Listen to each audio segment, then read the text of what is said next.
Welcome to the Intercut Podcast channel, the weekly place bringing you the latest on movies, TV, and entertainment that people can't cut away from. I am your co-host, Zachary Shevich, and joining me, he's got to get back to God's country. It's Arturo Zurita. It's Boulder, Colorado. I think we're leaving God's country according to the Utahns out there. We got those Sundance, man. The last of Sundance. Big news for you and me specifically. For us, it was literally for us. Yeah. I mean, we're the people most affected by the future of Sundance. I don't know about the people who work for the festival, filmmakers trying to get into it. We're there more than Redford, but we got those news. We got movies. We've got so much to cover now that it's the end of March, bro. Yeah, time is flying. We have been busy on the move back from South by Southwest. Hopefully you've caught all of our coverage, our top 10s, our individual reviews, our hidden gems. A lot of movies to add to your watch list. A lot of things that are going to be pretty exciting releases throughout the rest of the year. We'll talk about some of those movies in a little bit as well. But yeah, we're back and have a lot of movies to catch up on. Yeah, we got some good stuff. But even in between, it's been really fun doing Sundance, doing South by, because these are also like the last time as we get into the news that they're going to be covering them in this way. Because it's like Sundance is moving. South by is a changing. But Intercut's got you with the best of the best movies. We've got a lot of January, a lot of February, a little bit of March. Mm-hmm. We have scoped out the best of the best here.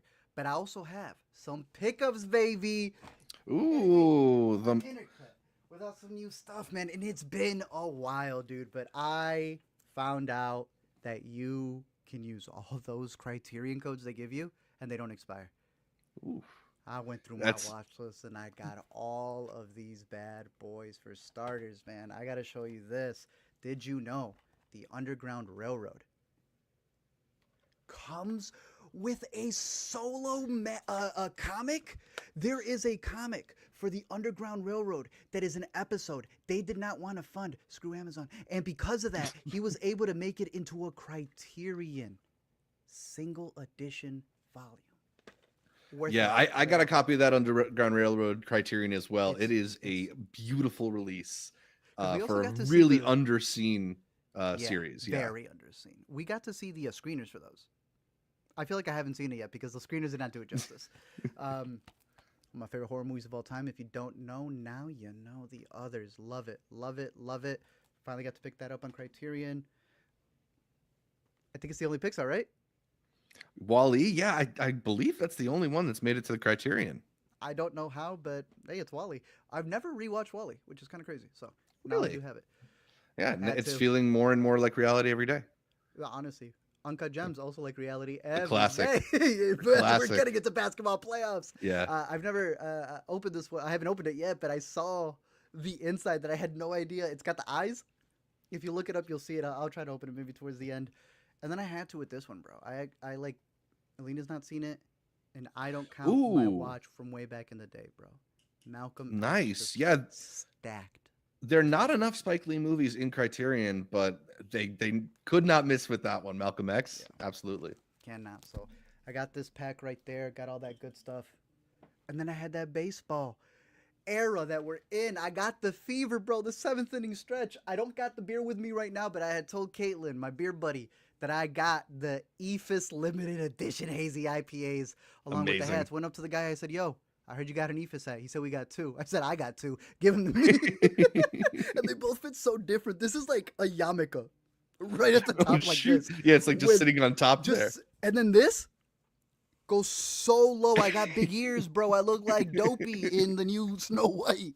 Yeah, you'd fit in well with the Little Rascals with that kind of hat. With this one, yeah. I could be like a shortstop or something, but I gave this one, I put this one on Alina, and Alina liked that one a lot more. Nice. I like the little yarmulke one. It's kind of decent for what it is. But shout out Eephus, man.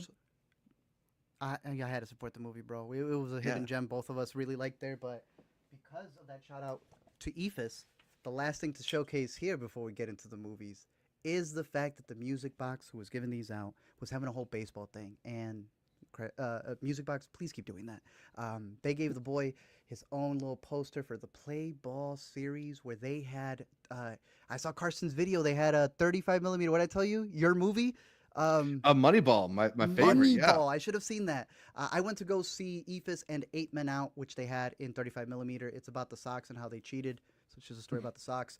But they gave out these beautiful, for those of you who are baseball fans, box cards where you put everything. I'm not going to fill it out with anything. It's just a beautiful, like almost version of a poster if you had to do something alternative. And shout out Eephus. One of the movies we're definitely going to highlight now that it's out. Yeah, I mean that's a real movie for the baseball heads, and that's a merch for the baseball heads out there. Scorecard, I love. Right? It. Yeah, I got an extra one for you, buddy. I got an extra one for you. You know what it is. You know what it is. I knew I could count on you. Thank you as always. Yeah, we love to show off the merch when we get some new cool stuff, as we did off with all of our South by stuff. I don't know if you've figured out a place in your home for all your South by stuff. I've got this Holland mini poster that I don't even know what to do with because I don't even care about that movie. I don't know where my mini poster is because I don't know when I'm going to have time to finish that movie. I tried watching it last night. It will not be covered here today. But we did get some pretty good South by stuff as well. I know we talked about some of it on the show. I was able to pick up that sweater Caitlin got from South by. Yeah, they had some right at the airport when you dropped us off. I was like, I gotta go get some. I gotta get that one with the rocker haircut. Yeah, and the skull. With the skull, sick. yeah. I wasn't sure I was gonna look. I saw it on Caitlin. I was like, that looks like the most comfortable thing I've ever seen in my life. So I had to get that bad boy.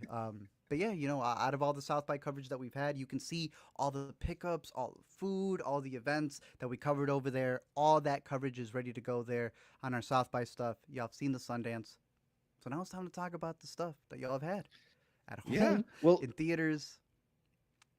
Yeah, we will get into all those publicly released movies in there's just something really important. Hold on, you're right. Yeah, they're calling me right now. There is one slide we need to show first. We have to thank the Inner Cuties, as always, for their continued support. We always appreciate y'all joining in and helping out with the show. I don't know why the button isn't working for me right now. Let me try to get you over here. I've told you, we've been glitching, bro. Yeah, it's not working for me either. There we go. There they are. Yeah. Beautiful.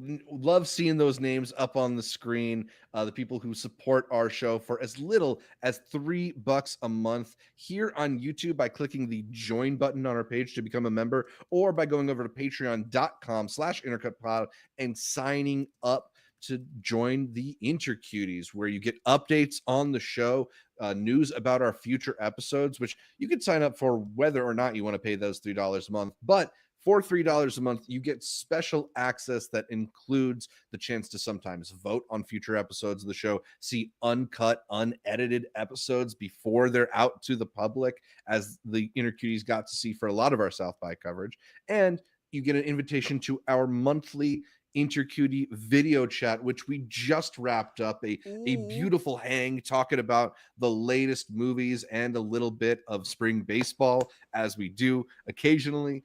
So it's a fun club to join, and you'll see all their names on the screen right now. In the Academy tier, we got Tushar, Cademan, Connor, May, Ricky, Joe, Matt, Jeremy, Michael, I guess, Mark from Tampa, and Robert. And the producer tier is with Toon, Brandon G, Josh, Bleepy, and Nick. A huge thanks to all of y'all. And yeah, a reminder that you can join our illustrious club of Intercuties on YouTube or by going to Patreon. You can also support the show by giving us a 5-star review on Apple Podcasts or on Spotify. We really appreciate those. Make sure you're subscribed to the YouTube channel. Make sure that you're following us across social media. We're on Twitter or X or whatever you call it. We're on Blue Sky. We're on Instagram. A lot of good stuff on our Instagram. You can see all of our 35 millimeter snapshots from South by Southwest. Caitlin got her camera out, took some beautiful shots of me, some beautiful shots of you and Alina. Yeah. And what else do we have to remind the people to do? Just stay tuned to the show. Yeah, stay tuned to the show. And like we said, especially on the podcast over here, we appreciate all the YouTube support, all those in the live streams. But specifically, when you support us over there on the podcast for Apple, Spotify, and you leave us that 5-star review, it helps us in this era where we're looking to get that Rotten Tomatoes accreditation. Good and the bad that comes with that is probably one of the things you need the most. So I see it this way. y'all leave that 5-star review and we get accredited, it's like you're fresh on Rotten Yeah, Tomatoes. exactly. Have you ever wanted that feeling of, You're one of contributing us. to Rotten Tomatoes? If Just do Inner it by Cuts supporting the Rotten Tomato podcast. approved, then the Inner Yeah. Cuties are Rotten Tomato approved, bro. Oh, I All forgot to right. say, I Yeah. realized something when it came in. Shoot. I also got the Criterion. I had to. Yeah. And I realized for years why people thought. Zach, it took me so long. He's on the move. He's grabbing something. That people always thought my Cubs hat was a Criterion hat. Man, Now I there know was why. somebody walking around South by Southwest who like kind of had a similar fashion sense to you and the Criterion hat, and I swear I thought it was you 2 or 3 times. Now I know, bro. They just literally cut off a little bit of the Cubs and said, "Nah, you." I remember someone said, "I like your Criterion hat," and all of those have like really flashed back the moment I opened this. It's a very good hat, bro. This feels like it's like a paperboy hat, but you're not on the route. You're the one who sends them the paper. Like I like it a lot. I like it a lot. The final thing as we get into the best of is I got to show you this. We obviously are covering the best of the honestly beginning of the year with all the good stuff that we've had on there, but in particular, there is the Eephus poster that blew me away, Zach. Ooh. If you've seen this movie, I implore you to take a look at this poster because it doesn't just represent the movie. The metaphor in the movie is that it represents life, and nothing has blown me away. So I just got to start our countdown with one of the best posters I've seen, and it specifically comes from a cinema, the Can. I ain't never been to the Can, but you guys Gotta make put it really on the good list. art for all of your stuff. Hey, this is one of the best posters I've seen. All right, That's Zach. really dope. Would look I beautiful had to on a show it wall. to you. I was gonna send it to you, but I had to show it to you. Saved it for the stream. I appreciate Dude, that. Got to turn into it's content. it's awesome, bro. It looks so good. Yeah, I mean, just the diagrams of the pitches too. That's art right there. That you don't even need to know it comes from a movie. Someone pitched an Eephus, I think, on spring training. Really? He threw that bad boy up. It's a hard It was pitch to bad- get right. Hey, exactly. It was either a really bad pitch or an Eephus. All right, man. Should we get into the movies we've been watching? Hell yeah. Tell me, where are we starting? Well, I think the most interesting release that we've missed in our time away was the movie that we caught together when we were out at South by Southwest. The day before the festival started, we ventured over to Barton Creek Cinemas in Austin and caught the latest movie from Bong Joon-ho, the man himself, Mickey 17. After several delays and some Zaslavian disparaging comments about the film, we finally got the latest vision from the guy who made Parasite. Yeah, just a reminder, this guy's last movie was Parasite, one of the most universally beloved films out there. That's Bong Joon-ho, Mr. Bong Joon-ho, no hyphen, right? Yeah. You got that email? Exactly. they were sending emails like, drop the hyphen. Mr. Bong Joon-ho is fresh off an Academy Award. What do you have, 4? I think you reminded me that technically it's 3 because the 4th goes to the country. Exactly. Yeah, they won foreign language film or international film or whatever it is, but filmmakers don't get that one. So technically, he only won 3. That Weird. loser. Weird. Tried being Sean Baker next. You know. Bong Joon-ho's a great filmmaker, and I don't best. think he's ever made a film I haven't enjoyed. So when I Exactly. say that Mickey 17 is maybe my 6th favorite Bong Joon-ho movie, I don't know if that's exactly like an insult. You know, it's maybe not the highest compliment, but I think this one is still really entertaining. I had heard a really good joke because we got new PTA trailer out, which we'll be discussing, where yeah. someone had went, people are putting their list together, and someone put one at the last, like at the end. Like it's one of those. Yeah. Something Exactly. needs to end up at the end, and I agree with you. I think really the debate here is whether you like that serious version of Bong Joon-ho, where he's getting really like it's still funny in Parasite. You can understand where a Mickey 17 comes out from this guy because he's had the Okja. Snowpiercer is very bombastic, but I think a lot of people like remember Mother. They remember Memoirs of Murder, right? Yeah. But the host is a CGI goof fest also. The man is multifaceted. Yeah, he definitely likes to get goofy. He likes to be a little bit wacky, especially when he goes more in towards the realms of science fiction. And, you know, this is no exception to that. I think tonally, probably it has the most in common with Okja, even if maybe thematically it has a little more in common with Snowpiercer. Yeah. but you know, I was found it entertaining. I think there is this sort of sentiment going around that it's not necessarily saying anything new about capitalism or worker exploitation or anything Hmm. like that. And like, no, I don't know if it necessarily is, but I did find it to be a pretty entertaining presentation of it. Yeah. Perhaps primarily because Pattinson is giving such hilarious dual performances in this film. He is the main reason why you pay for that ticket price because he is everything and more. He plays multiple Mickeys as the trailer kind of shows you because the whole conceit is that he has been sent up there for this clone program where because they can't do it back on Earth, the legality of everything is kind of stretched out in space. It's the new maritime laws. They're up there. He plays several versions, but he also plays like different characters because of how this cloning thing works and Exactly. Yeah, like he's the each fascinating. iteration of the Mickey it maybe It's a has little some different. different nuances to it. Yeah, if they can be physically different the way they come out, like it didn't print properly, he also comes out like mentally different or some emotions are more heightened than others. I think he is the reason you go to the movie. He is the funniest part. He really delivers on it. Um, I I love the banter that he has with himself. We're in a year right now where we have a lot of twin movies, Mhm. twinless. We have a couple of other ones. I mean, literally, Robert De Niro has a twin movie out right now in Yeah. theaters. Like, we're getting a lot of that. And I think the way that he plays with it here is very interesting, especially like you were saying, with it being the backdrop of him being this literally disposable worker. And I thought that the fun parts were really enjoyable, but the Mhm. message I felt was heavy handed. And I think the way someone described it was this is how international audiences see America. So for an Mm. American, I feel like this is my Civil War where I was like, "Why in America?" To me, let me go back to the character. Oh, we might have lost Arturo there. I'm sure he'll be back in just a moment. But yeah, talking about Mickey 17, definitely gets into some heavy handedness towards the end. I think you were about to bring up a specific character that maybe went over the top for you. Yeah, 45 took me out, bro. I got hit. I got hit. There is one character in here in particular, played by Mark Ruffalo, that everybody knows what this is playing on, bro. There are red hats Yeah.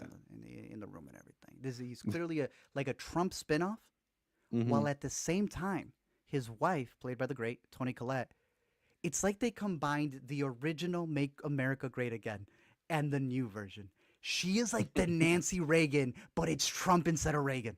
And this is Hmm. happening in space. He has so many over the top stuff that were funny, they were goofy, but I can see why it hits for an international crowd more than the people who are dealing with it on a daily basis. Yeah.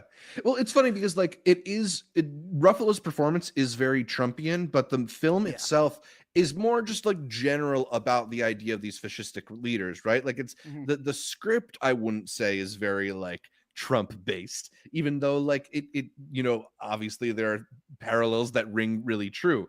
But yeah, Some the big ones. performance for sure, it's not a flat out impression, but it's very much inspired by. He Um had one where he did one of those that Trump does. Yeah, yeah. Even how he like holds his face looks a little like he's Yeah. trying to do it. Is it still above Um, an SNL thing? Right? Because it's not necessarily him, it's something new. You would still say, like, it's a very satirical take on a politician. yeah, yeah. I would say it's like above an SNL style impression, but it's not necessarily like my favorite performance in this Of film or Mark. anything like that. Yeah. Who did you like Um, out of this?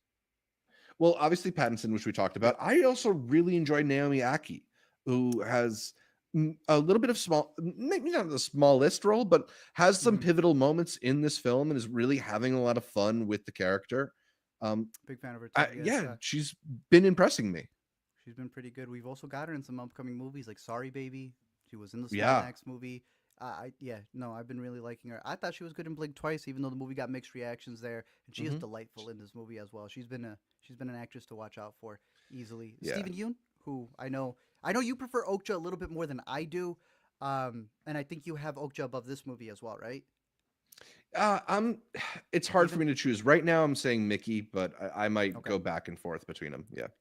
way less of a pivotal character than he was in Okja for Yeah. Stephen. Has some funny moments, but yeah, not necessarily the most integral to this film either. But I I enjoyed him. I don't see him as a bad guy. He's too He's too nice of a guy. I don't know. I have a You little just want to trouble root for him? sometimes. Yeah, he feels like a little kid trying to be like, I'm the mean guy. I'm like, I root for you, buddy. But yeah, outside of that, you do have like I wouldn't say necessarily an ensemble, but a group of people because they're all really living in the station and there's the ins and outs of it. On top of that, the other main characters that are in this movie aren't even human.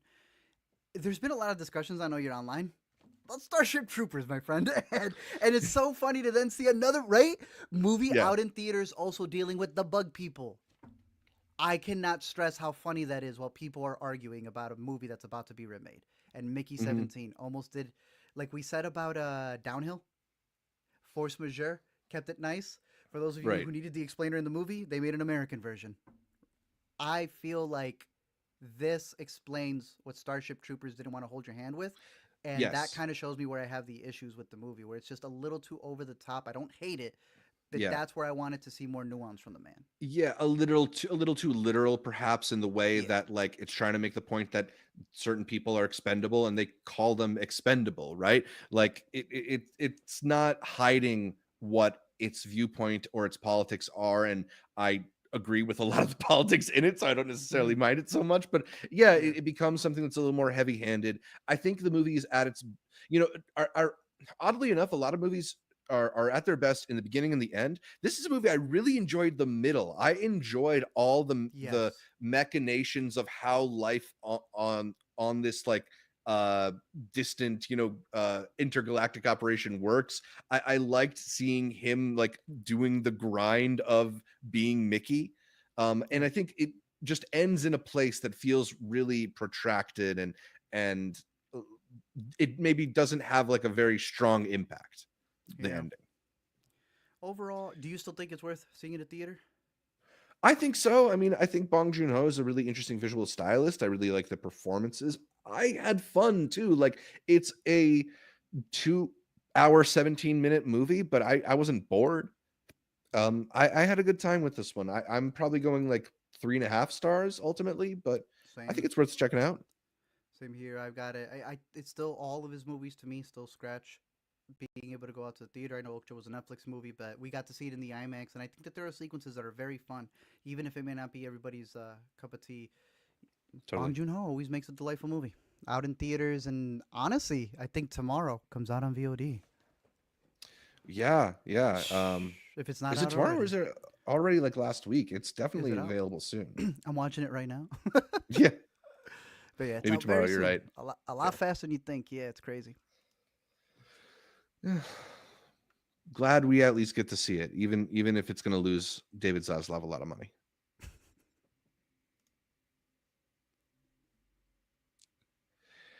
I don't think that whoever is funding Soderbergh movies is losing a lot of money, though. I feel like he knows how to make a really efficient, fun, nice thriller. It's kind of his bag, and Black Mm-hmm. Bag is him in his bag. This film about a husband and wife pair of spies or intelligence officers who find themselves caught in an intriguing Conspiracy? situation. I Yeah. don't know. Yeah, a bit of conspiracy, right? Like, how would you Yeah. describe it? I, Um, I but yeah, was- a man who knows how to spot a liar has to decide whether or not his wife's been lying to him. It's pretty mm-hmm. intriguing. I think it's the premise that got me through the door. The name already had me buy the ticket. We have two Soderberghs movie this year. I want to start off with how do you feel comparing this to Presence with a man going back to back?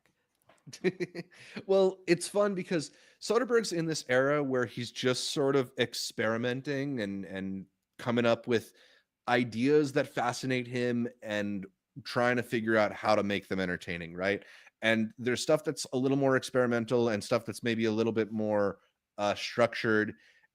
Presence is a little bit more towards the experimental side, but it has enough of structure that I still find it really, really compelling. Like, I think it's one of those films where even if I don't think it like the experiment works perfectly, he's really just finding so many interesting elements to it and presenting you with this idea of a ghost story in a form that I've never seen it before.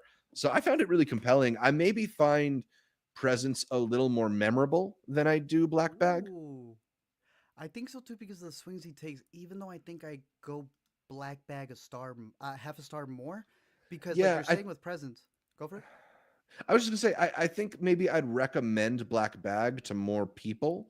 It feels like a more palatable movie to a wider set of audiences. Hmm. I think there's probably people out there who would be a little bit confused by I the got setup and a little bit of presence. that. Yeah, yeah, yeah. On Yeah, my screening. but I think Presence is a better movie. Yeah, I look. The man makes great movies all the time. Remember he was on that run of making 2 movies a year. I want Yeah, to say it was Aaron Brockovich in he doesn't Traffic, sleep. where he lost to himself for best director. Yeah. The goat. I love it. To me, I do think I give Black Bag an extra half star, and that's specifically because there's something both of these movies do that all of his movies do, and that's where you can see it from like the perspective of in presence. It's how he shoots it, where he's almost breaking the fourth wall of him being the cameraman, the ghost being the POV. He's always coming up with new stuff. And to me, the description you gave for Black Bag, I think really hones in when you realize like anytime they go on a mission, Black Bag is that key word to be like, don't question anything. I cannot tell you what it's about. I gotta go do this. And they're all Hmm. professional liars. That's like the big line from your girl in the movie, who's fantastic. Marissa. Ali- Alita didn't know she was in Back to Black. I'm like, girl, that's the girl from Back to Black. She goes, okay, I gotta give her a little bit more credit. I was like, I Yeah. liked her in Back to Black. It's just it shouldn't have been an Amy Winehouse movie. Yeah. In here, she has one of my favorite lines, and it's like, we're all just a bunch of liars trying to be together. And then it clicked on me. This is a movie about actors falling in love. How you have to trust another person when they're running lines overseas, when they're with somebody else, where every movie that you go to is just another black bag and they need to trust each other. And I thought it was delicious. It is great. Everyone in this cast is firing on all cylinders, man. It's a good Yeah. movie. It's a really 4 entertaining stars on movie. that bad boy. Yeah, dude. I really enjoyed it, especially the scenes where they're all sitting down together. There's a couple of them, but they're just like the dialogue is so sharp and punchy, and you're on the edge of your seat. I don't know, man. This is the kind of like low key, Adult? sexy spy thriller, adult drama of sorts that I really, really I hunger for when I go to the Amen. movies. Yeah, I was very happy with it, and I saw the people who were coming out a little mixed, and they didn't want some of the mature takes in the movie, and I was like, oh, that's Hmm. completely fine with it. They were confused on some of the stuff. I think one of the biggest critiques I've seen, and I'll try to pull up a picture, the lighting. Not a bad for me, Yeah, but you know so what I'm there's that talking one about. scene that they're sitting down to the dinner table, and the dinner table is just like awash in bulbs that are lighting the scene. And I don't know, I thought it looked dope. I maybe I'm a little like susceptible to style like that, but I don't Yeah, know. You well, some people were like, it's an issue with me. My eyes go somewhere. I was like, that's a you issue. I don't know what to tell you, bro. Like, if you can't sit in a theater, yeah. it doesn't matter how long the movie is. You're an impatient person. To me, It I'm gonna go with the director who's lost to himself for best director at the right? Oscars. You Yeah. could already see it here. I also love when they find like the worst image too, Mm. right? Like Well, let's get yeah, a little it's shutter because it's frame in there also an and image somebody is taking on their phone in the movie in the theater. Like, theater. obviously, the color isn't going to be quite right there. You can see it right there. It don't even look like that person who went viral for the meme. The idea Mhm. is that there's something on the table. Are you guys that dumb? Like there's something on the table that nobody Yeah, wants to discuss. It's that's like the easiest first grader take right. on why this is designed. I can guarantee you from 2, 3, 4, and 5, it ain't because my eyes are attracted to the wrong thing. That's come on. If you're missing that point, then 100% there are conversations between these two that you are not getting.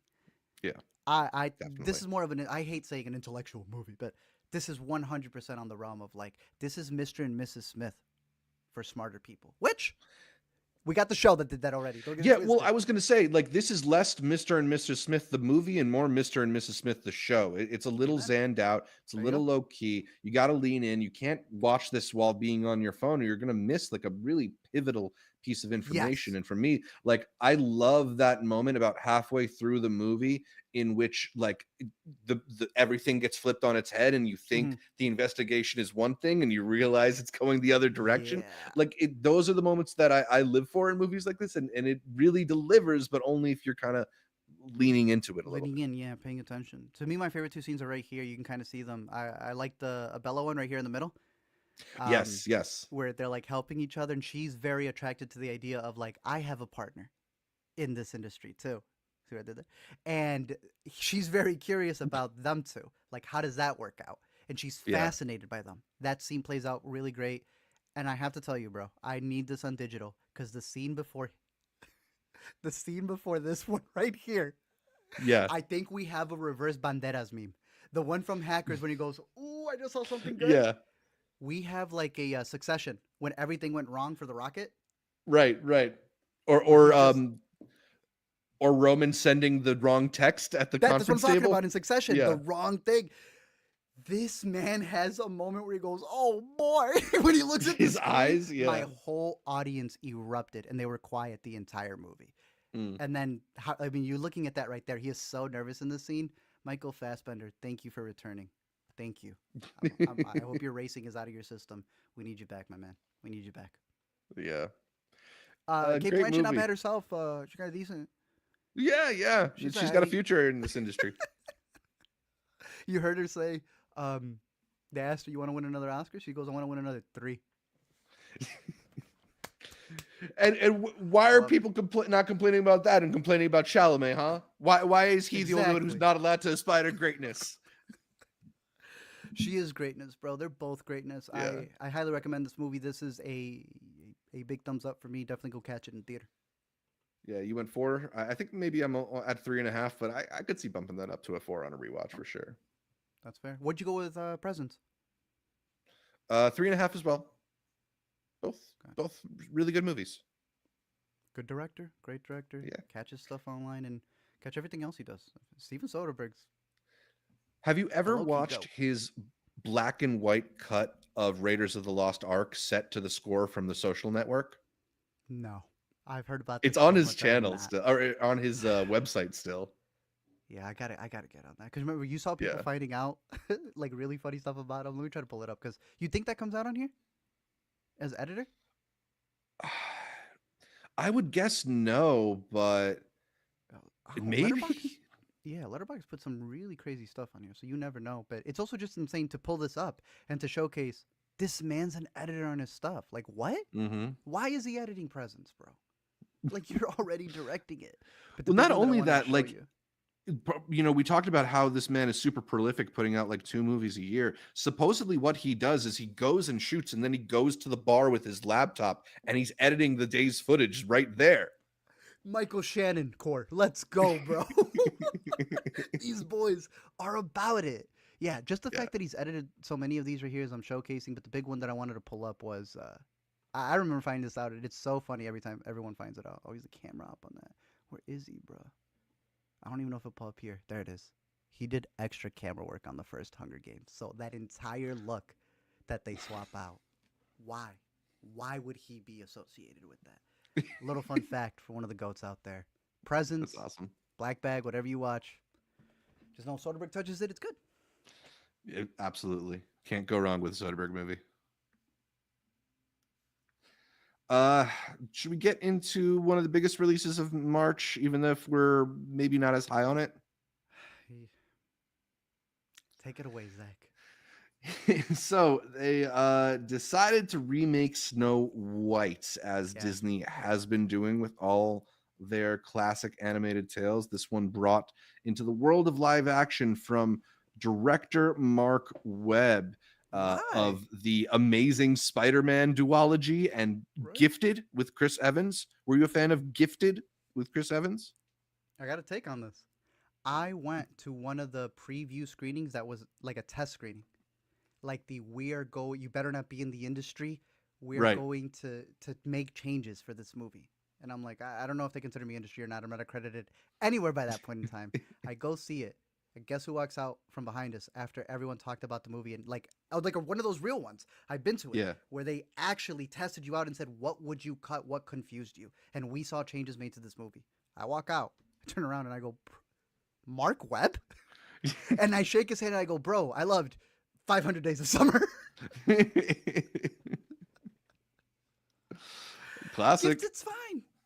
Yeah. But the thing is like, this man made such a great movie in 500 Days of Summer that it feels so bad to always go back to that. We know there's the Garfield fans and such, but I love 500 Days of Summer. What's he know about Yeah. Snow White, Zach? Did he bring anything to it? I mean, I don't know if he brought a whole lot worth celebrating. This is a pretty middle of the road adaptation of the fairy tale of sorts, with some garish CGI and some Mm. new songs that aren't terrible. The I don't, singing is they're not the great, worst. and Yeah, her voice, the even if you don't singing's like the great, lyrics. particularly when Rachel Zegler is the one doing it. Rachel Um, Zegler, please. Yes. I also, yeah, yeah. we know who isn't good. I also thought like she trumped the guy, bro, because the guy was okay too. He did that Kermit the Frog type singing, and I'm like, Rachel, I just need your voice instead. There's a song where she says, "Close your eyes." Yeah, I almost did that for some of the ones because I was like, I just want to hear you. Some of the CGI looks bad. Yeah, and like I can't tell if particularly like the worst part of the CGI are the CGI on the seven dwarves, right? Mm-hmm. They look kind of monstrous in some way. Like Caitlin Polar was saying Express, that she thinks they look like Modoc from Modoc, bro. or, The or Modoc bit, yeah, they look. There's got to be something they're outside just of their uncanny. faces are just too big and disproportionate to everything else. It's very awkward. Literally, yeah, anything to just not hire the dwarves. Right. That being said, like I kind of wonder though, even though I find it to be visually repellent, I kind of feel like if I was a kid, I'd think it's just fine. I think You it's wouldn't just care. kind of weird and wacky. Yeah, but when you grow up, would you look back at it and be like, "Oh, okay, I don't want to play with you no more"? And that's the bit. You can have flashes in the pants. That's every Netflix movie of the week. Hmm. Disney just has so much funds that people don't get. They can keep getting away with doing whatever adaptation, right? Uh, Yeah. all the behind the scenes apart, it's the idea like they had this set because they had her audition before they even knew what else they wanted. Like she was auditioning for it not knowing. They were just putting her where she needs to go. If you look at her IMDb, it's kind of crazy, bro. She went well, let me just pull her up, right? She went Yeah. Rachel Zegler in West Side Story. We have yet to, and well, actually, there's one. She starts in West Side Story. You love that movie. You are its biggest Dude, proponent. I think it's I fantastic as am. well. Her singing is really good. Then she goes and immediately, I think, does Shazam as a side character. Right. I know people hate that movie. Thought she was funny in it. Yeah, she's not This the one, problem with Shazam. she's not the problem with Shazam. She's also not the problem with Y2K that I'm just going to slip in there as the extra one. Yeah. Yeah. Um, She goes straight to Ballad and then goes straight to Snow White. And now there's not much else on the horizon there. She had like a really big push, and I think sometimes that's also like a setup for to fail for her. Besides all the Hmm. hate that's been out there and whatever counts for her, and I'm calling it out. Disney has a problem with their stars. We even saw Wedding Banquet that has one of the best jokes, breaking the metal wall of how With Disney doesn't take care of people. Kelly Marie Yeah, Tran, former Star Wars star, and I don't know if you've seen the comments that John Boyega just had, maybe even I earlier just read them. today about Yeah, I Star just read them Wars. very quickly. I saw that too, and I've become a real big John Boyega fan. To where you ain't Yeah. go Disney Plus me.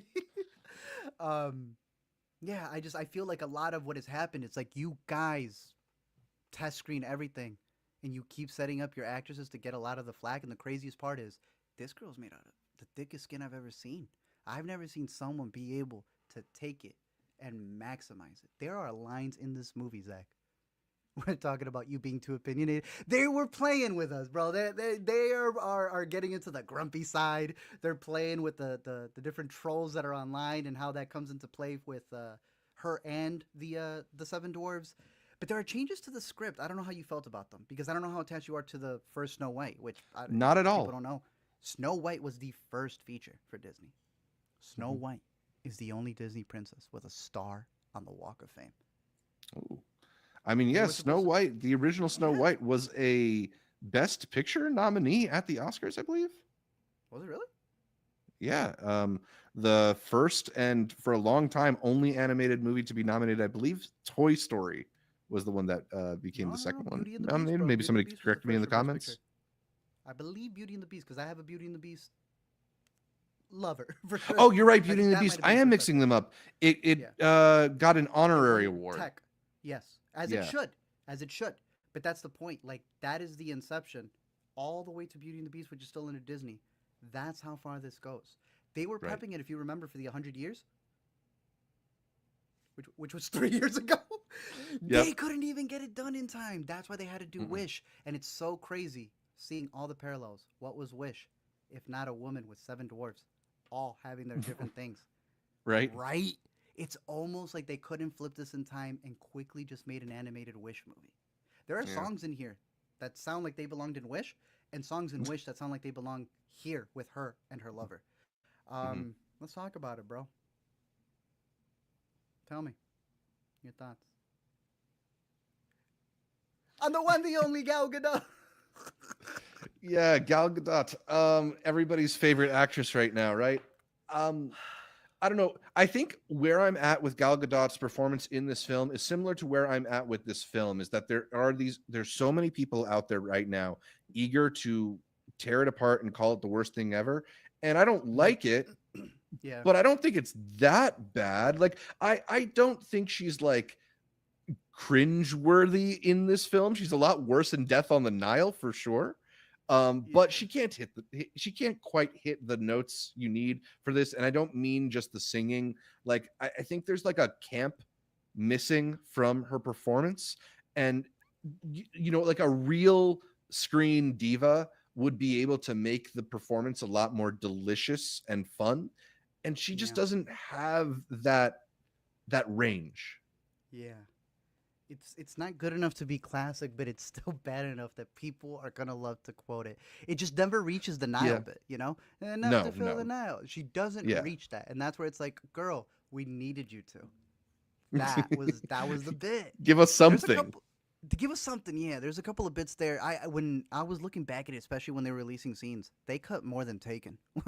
When Liam Neeson's old ass couldn't even hop over stuff, they do that for her for musical numbers where she's just walking. They did like a. There's one that makes me laugh every time because she goes like this, and then it comes to a different angle, and she does it again. It's so Yeah, funny. I wouldn't say that the musical sequences are some of my favorite bits of direction No. I've seen. Like, Yeah. yeah, it's not the most inspiring or the most rhythmic for sure. Yeah, I will say there are some elements in it where I feel like Mark Webb was trying to infuse a little bit of his humor. There's one Hmm. bit with the something I'm James Princess, or not James Princess, but I'm just James Princess. And I thought I was Right. like, yo, those are like little moments from 500 Days of Summer. Those are coming Hmm. from Mark. There's one where they're like told, you either get this or that. I would do this. What's this much terrible? Is the dungeon still an option? There were moments in there that I felt Right. made it through what Mark Webb wanted. And in a movie like this that cost so much, they really pushed the musical numbers. They really pushed just seeing all these CGI animals and stuff, which I don't know how many of you know about the behind the scenes for Snow White, but you know how they used to do those plates? Snow White animation plates, which got it, that honorary Oscar that you're talking about. Hmm. They used to animate in a way where the behind the scenes was like 5 different layers of the camera. Hold on, I'm looking up BTS, Snow Hmm. White animation BTS. As I pull it up here, you'll be able to see what I'm talking about. It's the reason why it won.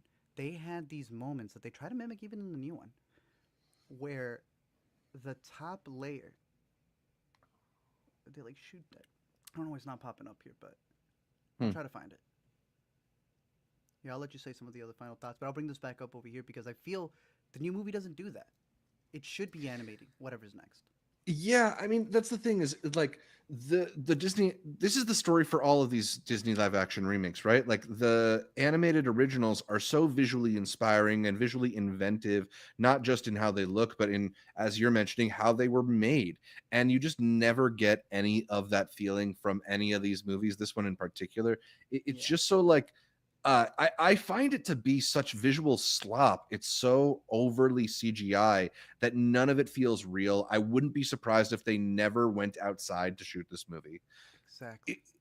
It, it just Yeah, like, I don't know. I don't like existing in those worlds. I don't find the visuals to be inspiring in any way.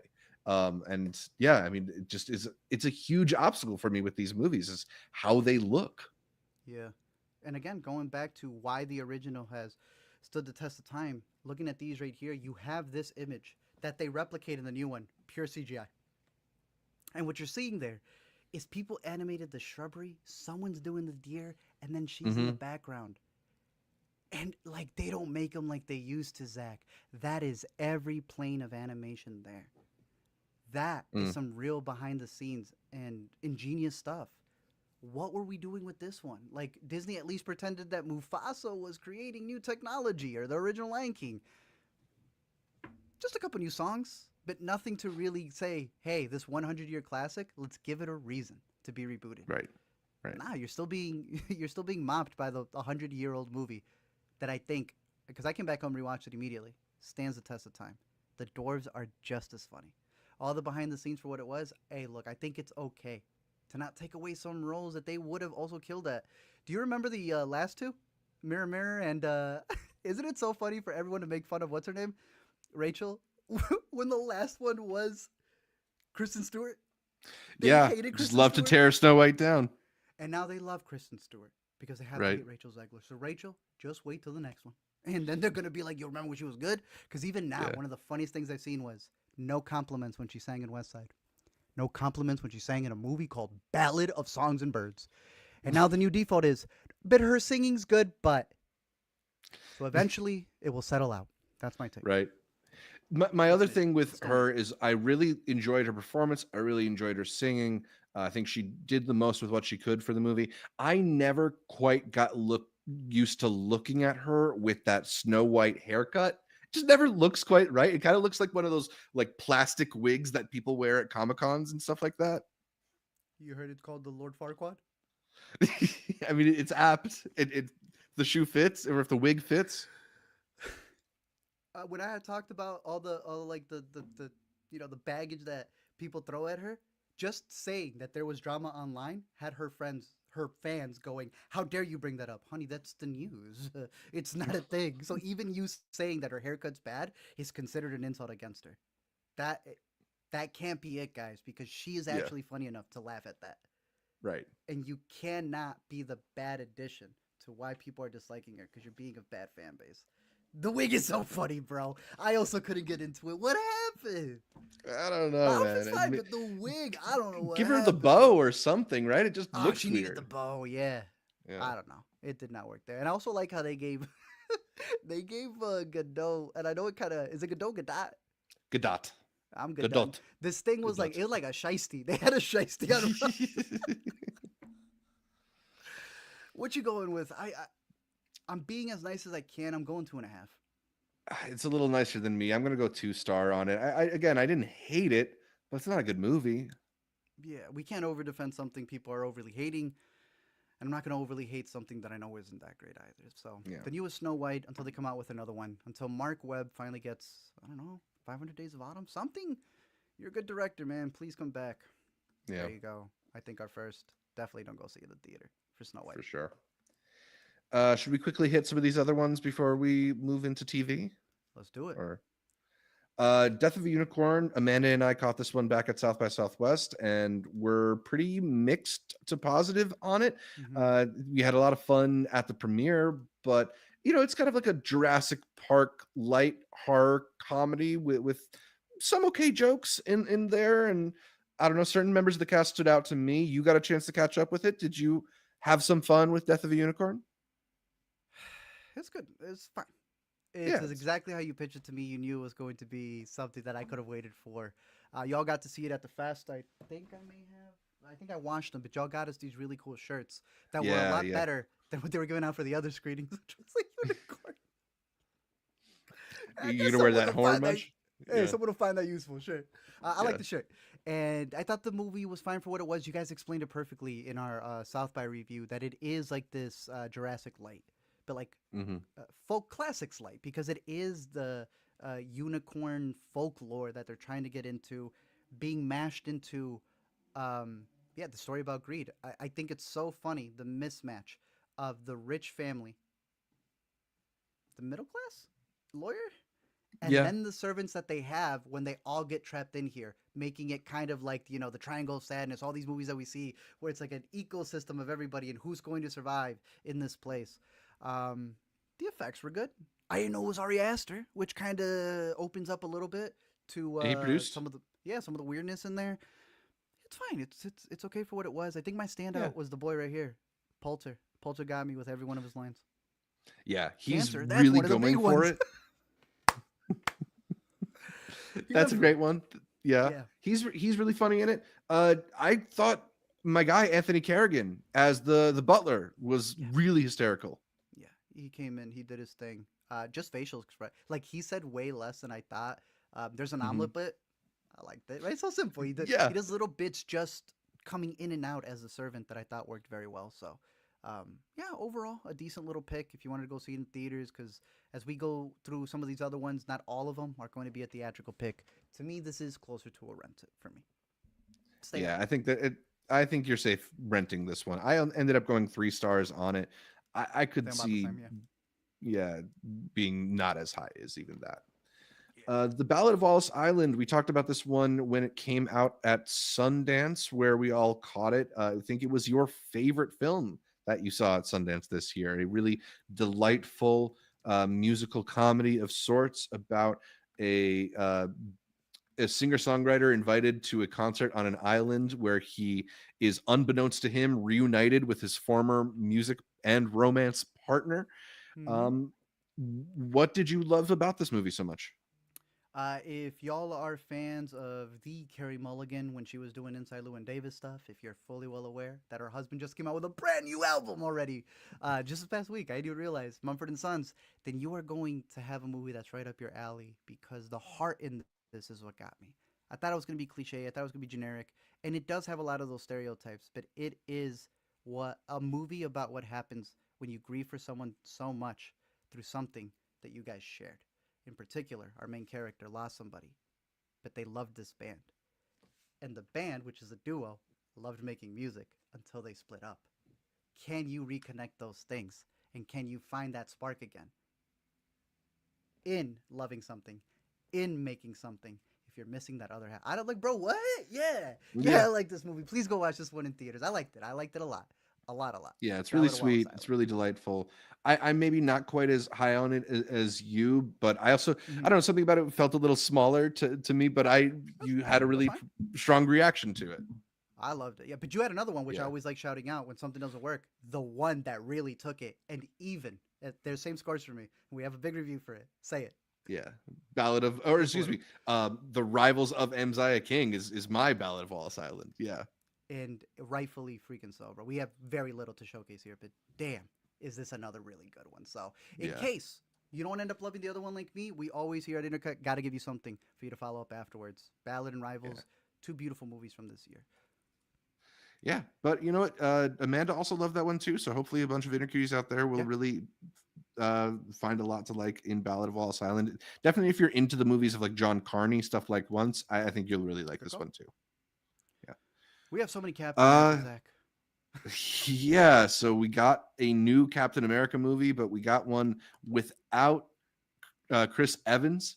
We have our new Cap, Anthony Mackie, ascending to the role for this film, in which a aging U.S. president is un doesn't sort of take his declining health seriously and puts the nation into a perilous state. It's a very unfamiliar story. Never Um, seen this before. I don't know. This is a movie where a bunch of like bland conspiracy stuff happens, and then there's a fight with Red Hulk, which I guess is Yeah. a thing. I don't know. I didn't know Well, about he that. get it. Red White House. Get it. Get it, Zach. This is It's what's very hilarious, clever. bro. We are also at the point where we're not reviewing them. I think the movie is a skeleton of what it's supposed to be. Yeah, This director's my boy. All right, Josh. When you listen to this back, our inner cutie said he finally went back and caught Loose. I love Loose. It yeah, was a good movie.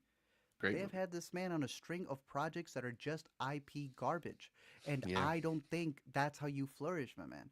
Did you hear the story for Captain America and how he got involved? The director. No, tell me. He is good friends with someone who was in one of his previous movies.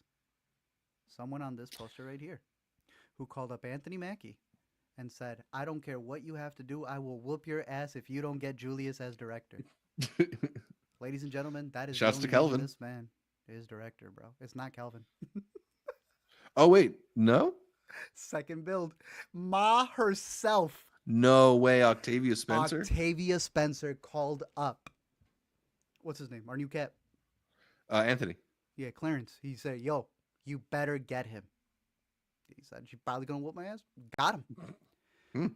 For what, man? I want Yeah, people to be on here who are the best versions of what they could be. And this is a movie that famously was known for literally having an entire different story arc that was cut with different actors. Yeah. Did you know every single scene was Giancarlo? Is a re-edit? Yeah, he was not in the original shoot of this movie, and he does feel pretty shoehorned in, if I may say so. Yeah. I don't know. And I have to It's say a it right. mess. It What? is.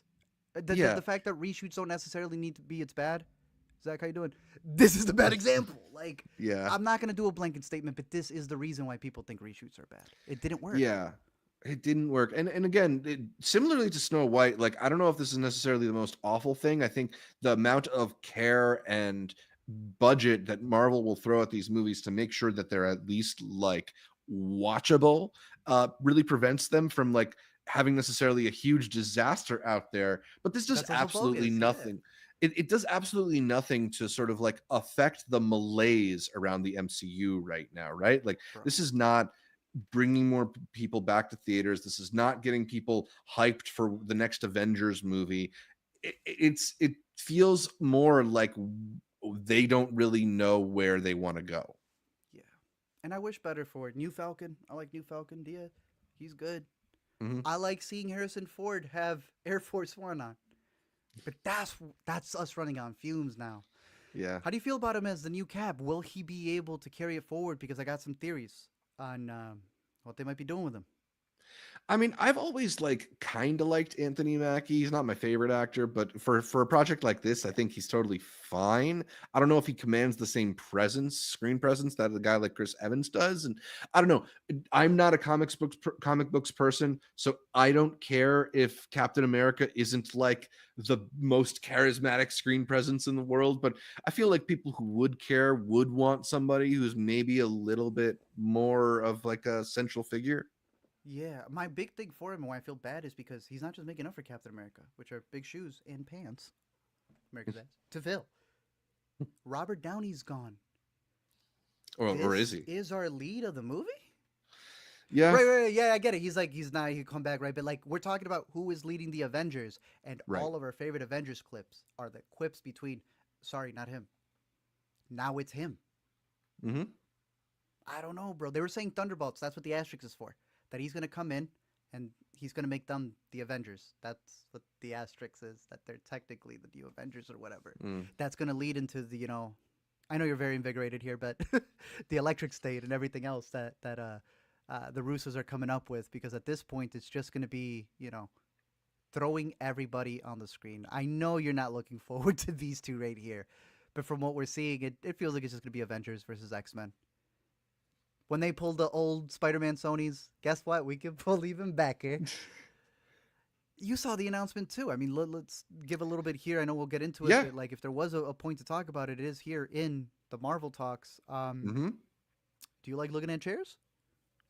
It's my favorite thing. It's why I spend so much time in design stores. No, the announcement did nothing for me, but I'm also not a person who is particularly hyped on upcoming superhero movies. So I don't know. I mean, it does seem like a particularly obnoxious way to do it in a 6-hour I video of thought empty so. chairs. Obnoxious is the word for sure. Yeah. That was a little annoying. Yeah. And it's I'm a also nerd. this I'm a thing nerd. where they're so like high on their own supply of it, A right? little bit, yeah. But That this is all you get is like literal crumbs. But I mean, the yeah. biggest one was just Ian McKellen. They're doing the thing where Yeah. it's like, will Spider-Man be here? Yeah, you're saying it's multiverses. Will the rest of the X-Men appear? Well, yeah, you just cleared him. Why wouldn't everybody else come in? Right? And it's just gonna be a little too bloated, and I just don't know what's gonna happen. And I guess the reason I led to this all the way from our Captain America talk is because it feels like they won't have to rely on Anthony Mackie, because they're never really gonna make him the leader, you know? Yeah. He's now Yeah, going to be in exactly. movies where he's going to be drawn by everyone else. And Robert Downey always found a way to say something. And they won't have to worry about him not having the charisma. Because look, here's everybody back. Yeah. I guess a shame, but I don't know. I also don't care. So maybe not that big of a shame. Which leads us uh, to our next one, because I think you and I felt similar to Longlegs. A movie, a horror film that people really loved the marketing for, right? yeah. Yeah. Zach, it had to have been the marketing. Please. Yeah. I mean, What's the happening? movie's pretty Movies are good. fine. It's good. Yeah, It's but not bad. But was it But that? the marketing is what got people in the door. And the marketing's what got me for this one too, because look, Hmm. I did not think the monkey was that great. Interesting, because I sort of anticipated you would like it more as a fan of the Final Destination franchise, because this is a movie that is like extremely uninterested in anything but gratuitous creative Thank you. kills. If I didn't see it behind the scenes going, we're not like Final Destination, and that's when I really got ticked.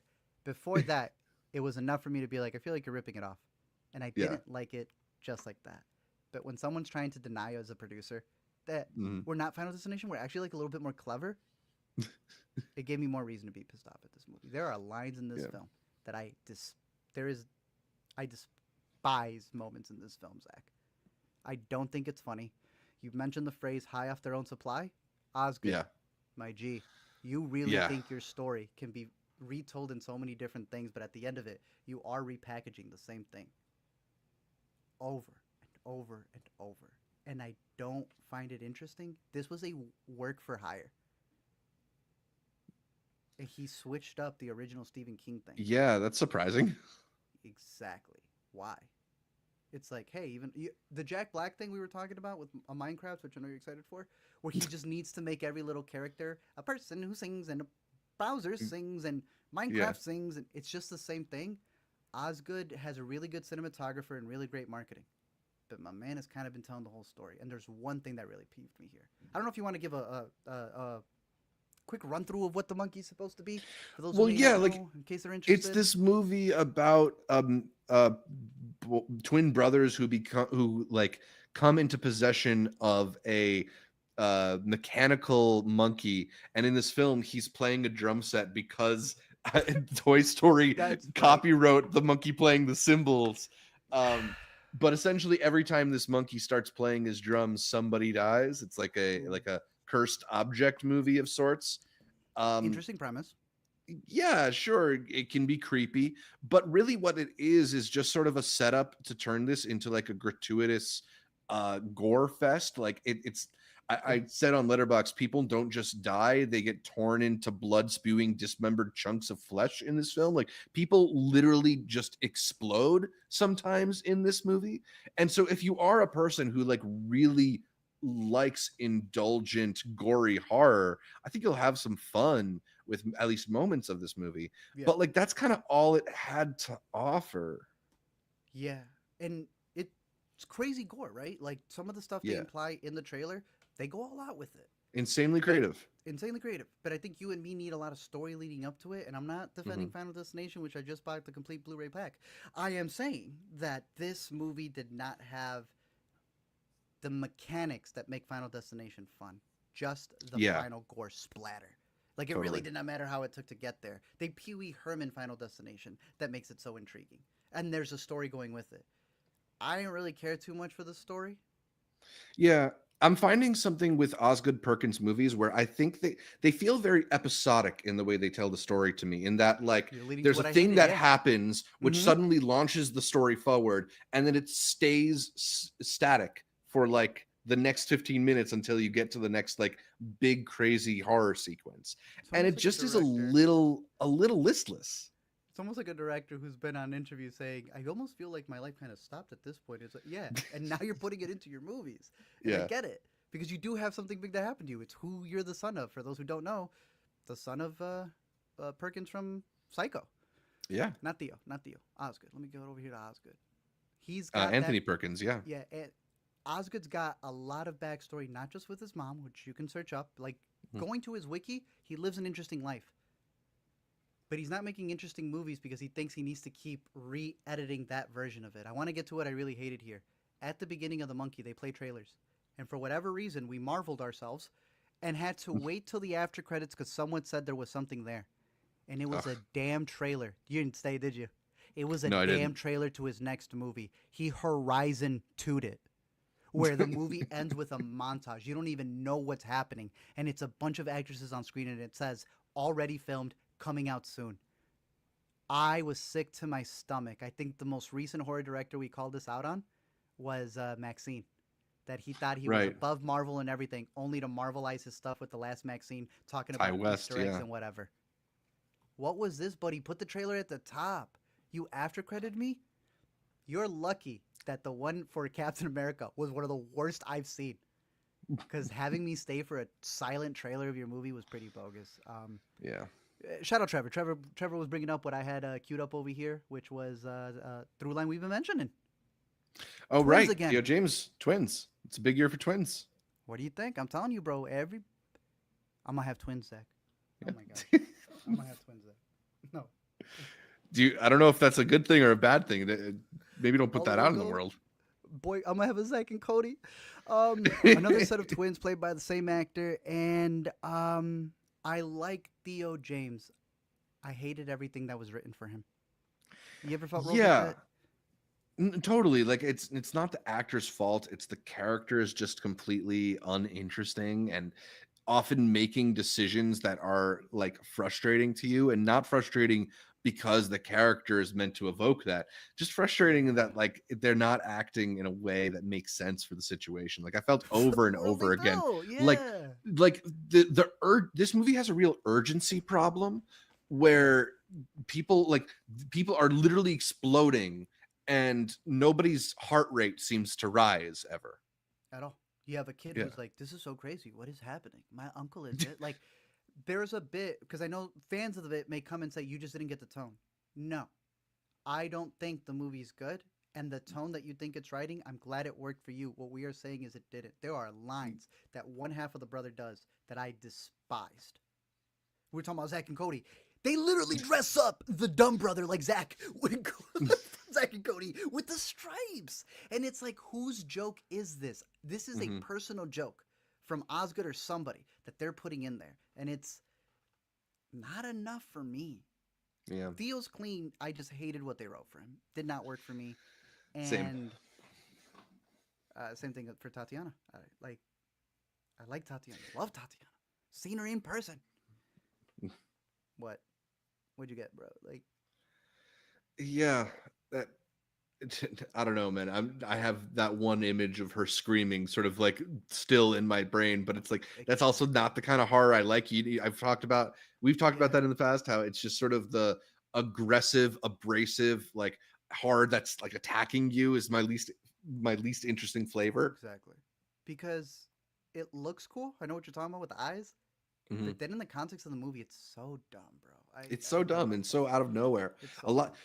Yeah, and for a movie that has as many like kills as this one does, it relies on like fantasy sequence of it more than you'd That think. I makes you don't go, know. this is really cheap. Yeah, exactly. We're Yeah, careful it's with this, cheap. that she's gonna be in Keepers. So he does have her already in the next one, which I think Right. is like a bigger pull. Be like the supporting here. I got you lead over there. I hope Keeper is better because let's just run through Osgood. I think I'd give Longlegs the mid thumbs up. Yeah. A matinee price for me. To me, the monkey is not.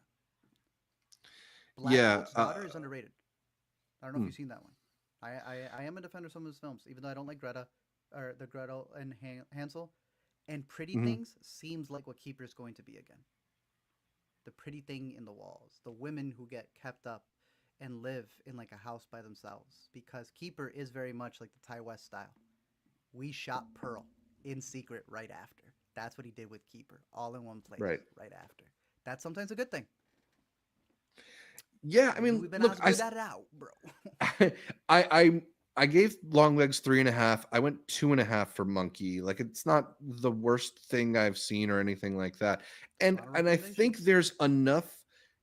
there's enough ingenuity and creativity in the Monkey that makes me curious about what Osgood Perkins is going to still do, right? Like I don't see this and think this is made by a filmmaker who's untalented. He's just working in a register that I didn't particularly enjoy this time around. So Yeah. I'm curious about Keeper. I definitely want to check it out, but Mhm. yeah, I'm negative on the Monkey as well. It's out in theaters if you're interested, but will also be out on VOD very, very soon. One that is also probably going to be out on VOD very, very soon. You got to be there for the premiere of Yeah. Opus at Mm-hmm. Sundance 2025. And I like a line that you said out of it. I've never been in such a fan and friend screening that even they didn't know what to do when the movie ended. Yeah, I'm a yeah. little bit more of a defender, but again, we've been doing this. I cannot over defend mid movies. I just want to state, guys, I'm not praising it. I do think it's just mid. Yeah, I mean, there we got a fuller review from Sundance on our channel for anybody curious to check it out. Now that I've been sitting with it for a couple months, I just find it to be really bland and forgettable, which is unfortunate because I do think it has a pretty cool setup and some pretty cool performances. I like Io in this movie. I like John Malkovich in this movie. I like the whole idea of investigating the idea of like the cult of personality around Yeah. celebrity and obsessive stan culture being like brainwashing in its own way. It's just that it feels like you have a beginning and you have an end and you couldn't figure out how to really connect the two to me. Yeah. And then on top of that, they don't go lazy, right? Like you're saying, they made original music. The Dream is And Nile Rodgers. what the heck? They Yeah, build a right. world. They have a compound. They have these ins and outs. They have the artwork. That's I think where I think a lot of us came into it going like we just expected so much more from you because we've seen Yeah. stories like this already. So it's like what angle were you going to take if you're coming in all pompous, going like, look at this take. Now we've seen this already. Um, I don't think it's fair for everyone who's been comparing it to the menu, which I find a lot of comparisons to. I think it is okay to see another iteration of something. I don't know how you've been feeling about that, but I feel like a lot of us have defaulted to like that feels like a Netflix movie, that feels like an A24 movie, but it's okay for things to also feel alike. I don't want people to be the boss baby meme. Yeah, exactly, right? Like movies can iterate on an idea, and it's not like just one movie gets to it first and then calls dibs on eat the rich scenarios or whatever it is. Yeah. It's just that like I think sometimes you want a little bit more creativity or at least something to make it feel a little more distinguished. It's easy when the movie doesn't fully work to just dismiss it as like, oh, it's a bad version of X, but this is doing its own thing too. It's just Yeah. it's not as strong as It's films that are maybe I got you. relatable. You don't Yeah, have to say it's the bad version of X. It's just a bad version of itself. And yeah, that's a valid critique as well. exactly. Which you got to hit me with this one because I knocked out to this one. Should I stay up for Holland? A movie that premiered at South by Southwest. Talking about bad versions of the self, this might be like the Ah, worst version of itself. Amanda and I were saying that this is a film at South by when we saw it that we felt like they got all the right groceries, but they weren't great following cast. a good recipe.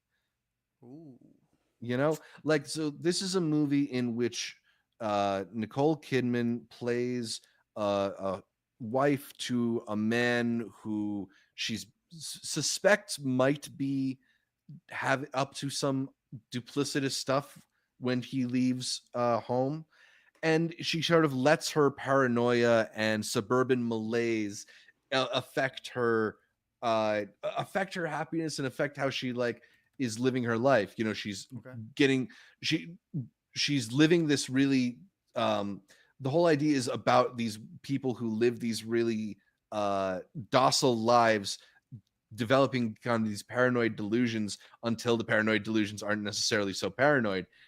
It's just that the movie doesn't really ever feel like it knows which scenario to play.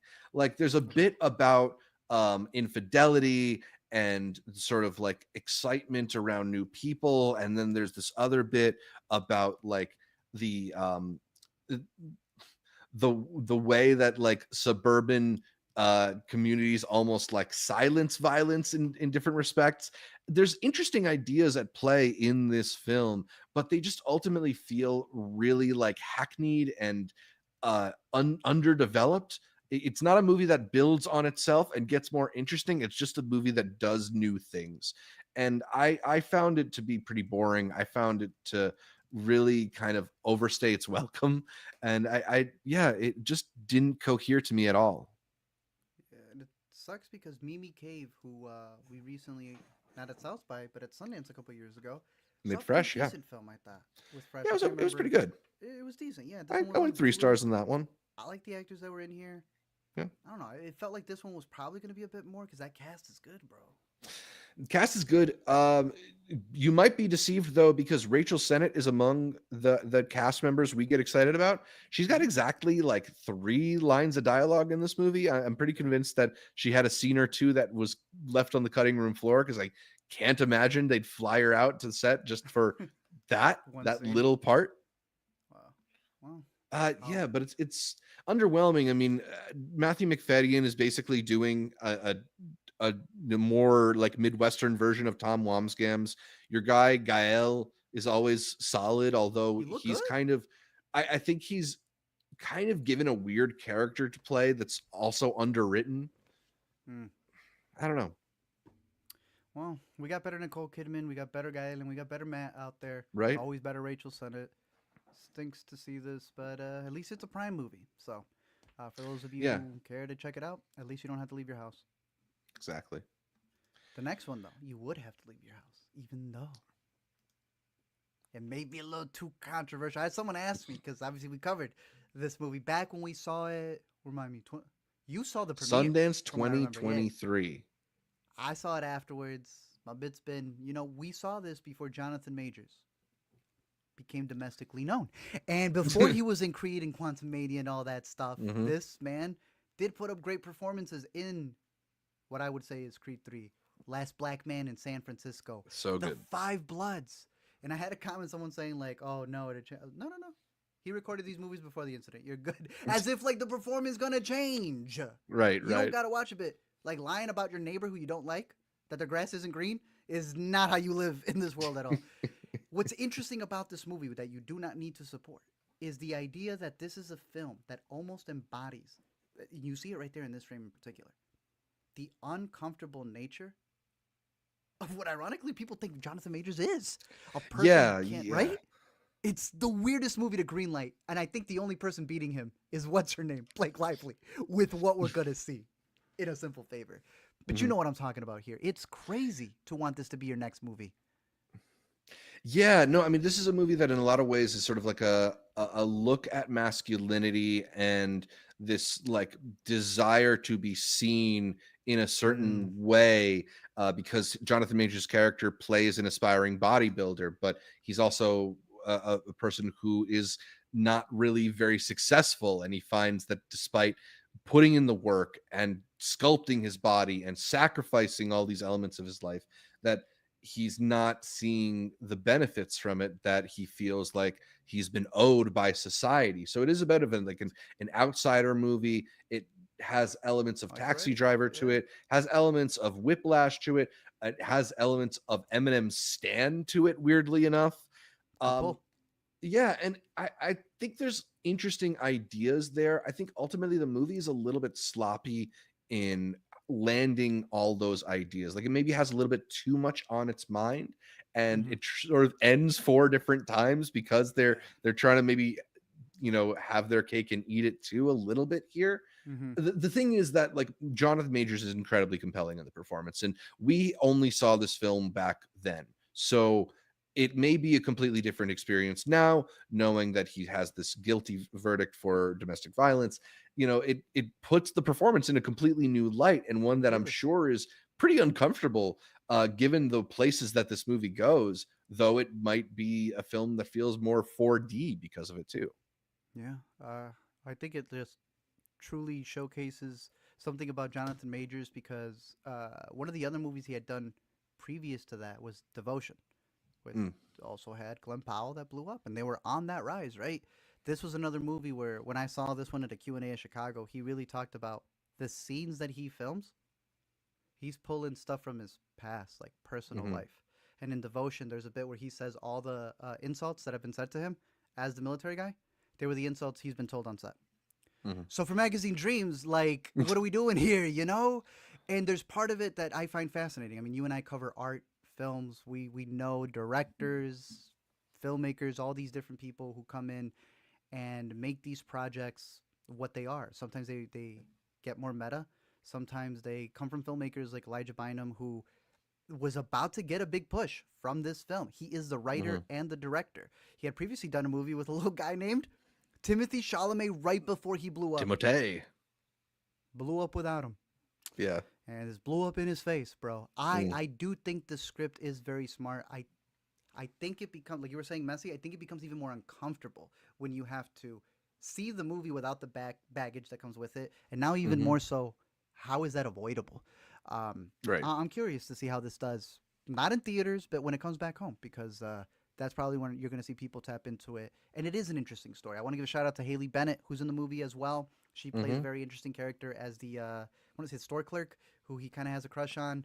You have Taylor Page, who just Hmm. cuts to the point. I wanted more of her in the movie. Yeah. Um, but I still think it's a really strong performance from Jonathan Majors. It's all said and done. Magazine Yeah. Dreams. Yeah. Definitely a compelling movie. Um, I'm sure with certain people it'll resonate. Shout out Ricky, who reached out to us to say that he saw it, and almost everybody in his theater was crying.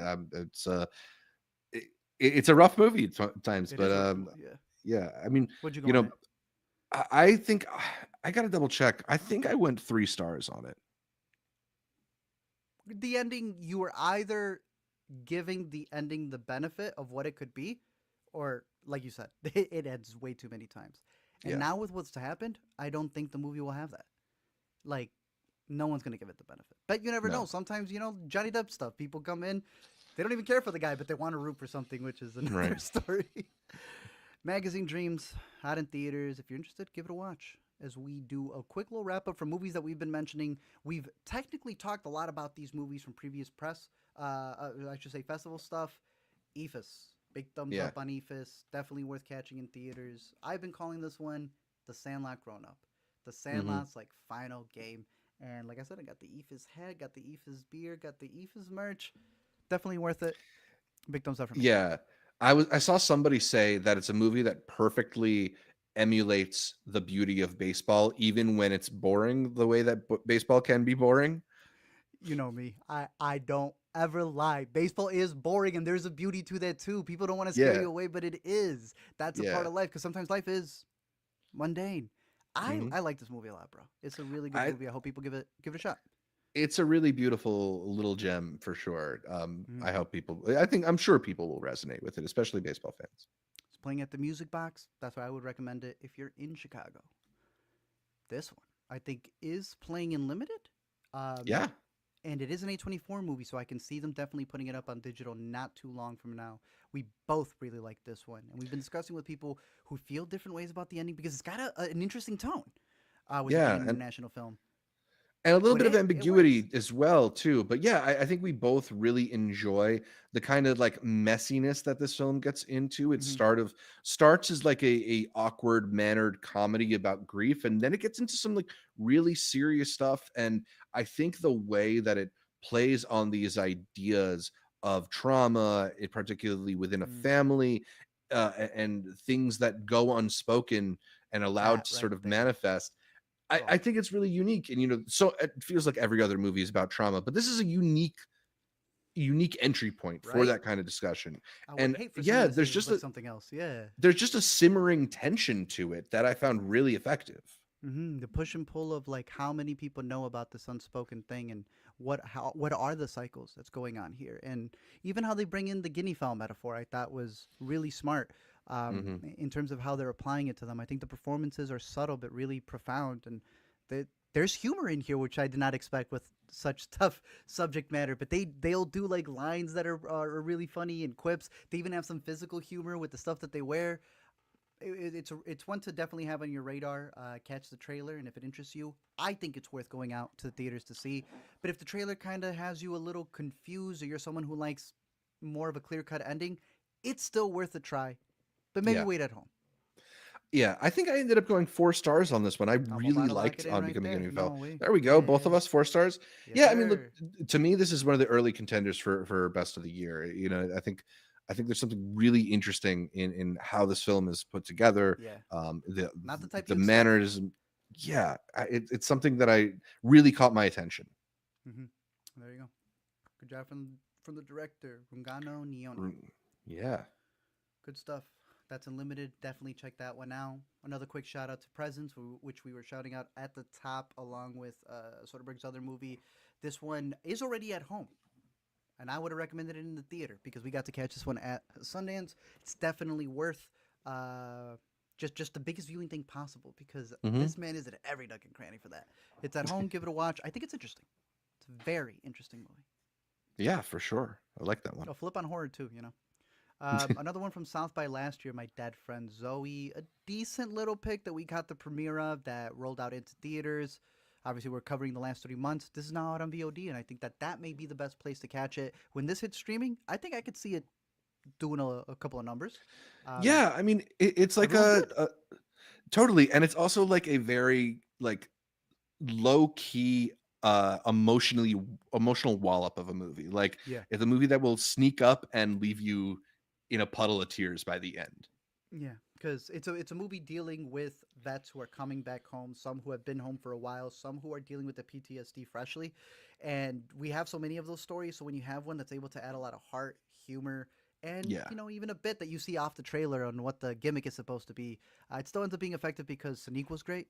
Natalie Hmm. Morales is our girl. She's always great in everything she's in, and Ed Harris, he brings in that levity the way he's supposed to. Yeah. So really good That's stuff. the thing, right? Like I think there's a version of this that could be a little bit more saccharine, a little Oh, bit for sure. cheesier, but the performances always really like keep the emotionality at like the right level and make the performances authentic, make the characters feel real.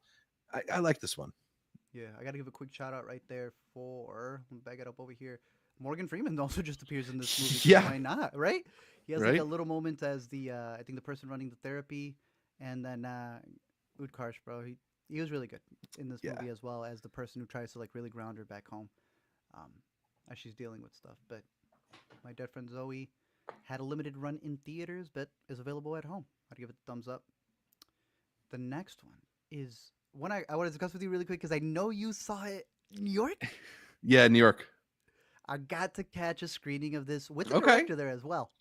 Very cool. So it was very interesting seeing the back and forth of like how he had described it. And there's a letterbox review that really broke down something even better than my Q&A, that it's a movie about people who want to have sex with each other, but like real life, we never have sex with each other. And there is a tension in this movie. It's very Yeah. slow, okay?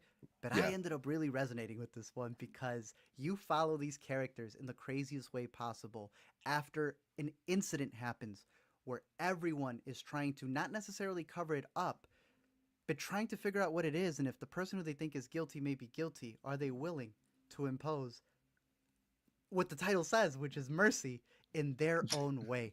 Mhm. Come on, bro. Like, I don't want to get into spoilers for what this is about, but I really, really vibe with it, bro. I was like, this is Yeah. so messed up. I think the awkwardness of it and the stiltedness of it was I wasn't vibing with it for maybe the first hour, Hmm. but then like it sets all the characters up opposite each other in these really interesting ways. And that last half hour of the movie or so really hit. So Yeah. yeah, it's a very interesting movie. It's pretty good. I think all the people involved do a fantastic job. It reminded me a little bit of Bestias, which I shouted out a couple of years ago. Still very different, but with it being this small town that a guy returns to. So when he's dealing with with this incident, he's also dealing with a lot of his childhood friends, and I found that fascinating as well. I Mhm. almost see the whole story, especially with that storyline with the priest, who is what the standout visual gag of the year so far. My Yeah. theater died. There is a bit where in all the conversations that they have about this being like guilt of what you're hiding, because it's a very religious movie too. This idea of like the whole thing almost feels like a metaphor for the secret that our main character is hiding of being gay. Mhm. But this isn't a world where like that's a problem, but you almost still feel it. And there are conversations that happen where it's like it's not the incident you're talking about, it's a different secret that you've kept. I found this to be profound, bro. It really hit for me. I liked it a lot. I would recommend this Hmm. movie for those who are out there. It's about to come out in a couple of weeks, so for the art house people, this is for you. For the rest of Yeah. y'all, go for it if you want to, but please give it the time of day once it comes out at home, because I know that the tone, like you're saying, is a little wobbly at first, and maybe I was prepped for it coming in because I got to see Mhm. what people were saying about the movie, but I vibe with it. I really liked it, and it's so beautifully shot. Yeah. He It's waited it definitely out for the autumn, and that when you see like you don't see the poster, but when you see what the poster is implying, hey, the pizza scene, yeah. Oh yeah. wow, there the movie's too That's the subtle, but saying. It builds to those moments really well, even if the actual right, building process I wasn't so sure on. If they made an American version of this and didn't like over the top it, there could be a Yeah. really funny Americanized version of this. Oh This yeah. is very much an international. I think he's French. Yes, he I don't is. know, Elena. Yeah, he's doing it the French way, and I vibe with it. But I would love to see stuff like this. I would like to see the story adapted. I'm not. I'm gonna be completely honest. Oh We yeah. adapt so much garbage. Why not adapt something like this? Right. Misericordia coming out soon. Well worth it. So yeah, I went 3 stars on it, but you are like our buddy Taylor, who joined me for that New York Film Festival episode, who also gave it 4 stars. I think I had read his thing, and I was like, "You're helping me unreal." Taylor's good at letting you know the honesty of like, this is patient, but this. Thank you. I just wanted Mhm. to know it wasn't slow, baby. That's sometimes the only warning you need to tell a person. Right. Because then people do go into stuff not knowing, oh, this is overly violent, this is that. If you know what you're getting into, there's no reason to complain.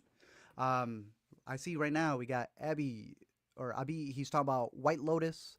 Mark talking about Eephus, Guinea, Fowl, and Zoe are my top 3 that I've seen so far out of the 31 for 2025. 3 good movies. Yeah, we also see a comment about the last year for Shepherds and Misericordia to come on streaming. What's last year for Shepherds? You know that one? I don't know. Are shepherds? Oh, it's just shepherds. It looks like another French language film, although maybe French Canadian. Let's see over here. Thanks for the shout out right there. Probably have to add this one. Wait, I've seen Shepherds, bro. This is a guy. Yeah, this is a guy who leaves out into the mountains to become a shepherd, and then they're like, "You a city boy? Do you really know what this lifestyle is about?" That's another good movie. Hey, that's actually a really good connection between the two. I think that would make for a good double feature about people going or returning or going to places outside and then trying to change things up. Good pull right there. Bro, sometimes we watch so many movies. It's like this. I pull it up and I go, I've seen it. That's the funniest thing to me is when I'll get a like on a Letterboxd review and I'll be like, what is that movie and what did I think about it? Did I accidentally log something? Too much movies, man. Yeah. And Trevor was also talking about Shepherds has been meaning to come out for like a year, and then another shout out for the studio, which it's time to get into. I mean, too much movies. Let's talk about TV. The best things to talk about because TV, bro, it keeps getting better. Yeah, Let's begin. we're in a really strong stretch right now. And I think the show that's kind of the hottest topic for people right now is probably on Netflix, Adolescence, which comes from some filmmakers that you have hyped up in the past. I mean, Stephen Graham, your boy from Boiling Point, taking some of those one-take lessons with him into this show. And he's been saying it. They're like, "How did you get those so well?" And he says, "I have a show called Boiling Point, or a movie called Boiling Point. Go check it out." Yeah. I like Stephen Graham, and like I know he's been around for a while, but one of the big moments was in Irishman. I don't know if you remember who he plays in Irishman. He's the guy who comes in late. He's like, it's 15 minutes. It's like it's accounting for traffic already. I've been waiting for 15 minutes. One of my all-time favorite scenes, and he still comes in project after project, demolishing it, bro. This was a hit. Everyone was talking about this. I don't know how much into it you got for the behind the scenes, but like, oh well, a little bit, yeah. I mean, so we should mention this is a project that's about a 13-year-old who gets accused of the murder of his classmate, and it sort of follows the different his parents, him, the detectives, all the people around this case. But intriguingly, this 4-episode miniseries. Each episode is a one take from the entire 40-something minute, 50-something minute episode is all done in one shot, and it's not necessarily the most like splashy one take kind of cinematography. There are certainly moments like when they cut, seamlessly hand it off to a drone, which are pretty impressive, but it's pretty workmanlike and just kind of serves to put you in the moment with these tense situations as they envelop. For me, it works at its best in that first episode. I've caught all 4, but that first episode, which follows the events immediately after, or right when and immediately after the arrest of this 13-year-old boy. And it puts you in the situation of like reacting to it in real time, the way that they're reacting to it in real time, processing it in real time as they have to process it. and the way it also like plays with your expectations, I found it to be really fascinating. I'd also say they mop that. I don't know if you got to finish the Menendez one. There was that one episode everyone hyped up Mm, because he's getting interrogated in one view. Hey yo, I didn't see check this that one one, out. but yeah, yeah, Check this one out sounds a little instead. better here. Exactly. Yeah, we even got some rankings. Let's see. I'm talking about ranking Adolescence from episodes 3, 2, 4, 1, and they had mentioned #1 on Letterbox, bro. It's a mini series, so it counts. Hmm. 4.2. Damn. Do you feel like it all worked for you? Were there certain episodes that worked maybe a bit better for you than others? Yeah, I thought it was interesting when you're getting into the psyche of what they're pitching, right? It's not about what he did, but why he did it, type of things. I think Netflix has been really good at pushing a lot of these true crime stories because that's how they build it behind the scenes. That Yeah. it is based off of real life events, but that's always a real tough one when people find out. Well, yeah, it's one kid, but the result, I should put it, the crime another kid did. So you're kind of combining stories that at the end almost feels like a God's Not Dead scenario where they put all the court cases at the end and it's like, buddy, none of those court cases were the thing you said. It's a great story that in trying to call it a true story that they cannot pull from has caused a division when you look up a lot of the interviews online. It also does one Yeah. thing I don't like, and I don't we may disagree with this, but I Mhm. don't think it's smart to call out certain influencers because you're just, in my opinion, Zach, Yeah, you're yeah. making them like an idol. It's going to be whoever, even the story you're basing it off on, those kids listen to somebody else. So why'd you give this man a shout out in this? Yeah, I I don't know. It's I always heard a good tough when rebuttal you too. try to it's always tough when you try to integrate things that are not just from the real world, but like kind of like subjects that haven't yet been that are not yet history, that are sort of like actively going on, right? And so there's a moment here where uh, they name drop somebody, and it kind of places it firmly in this moment, which Yeah, to the show's credit, it's trying to be about the moment. It is trying to yeah. discuss where masculinity is and the influence of social media and bad actors online on young people with all this access to the internet. So in some ways it's like, can you do it without doing stuff like that? And in other ways it does sort of like break the spell perhaps and bring you back into the real world a little bit. Yeah. Because I also get it. The rebuttal I had heard was there are parents at home who know this individual. So naming that gets them, it lets them be seen in the show. And I was like, I guess, sure. If I were to take away like that part of it and see it from their point, how many people tuned into the show and in hearing that go, wait, my kid listens to that person?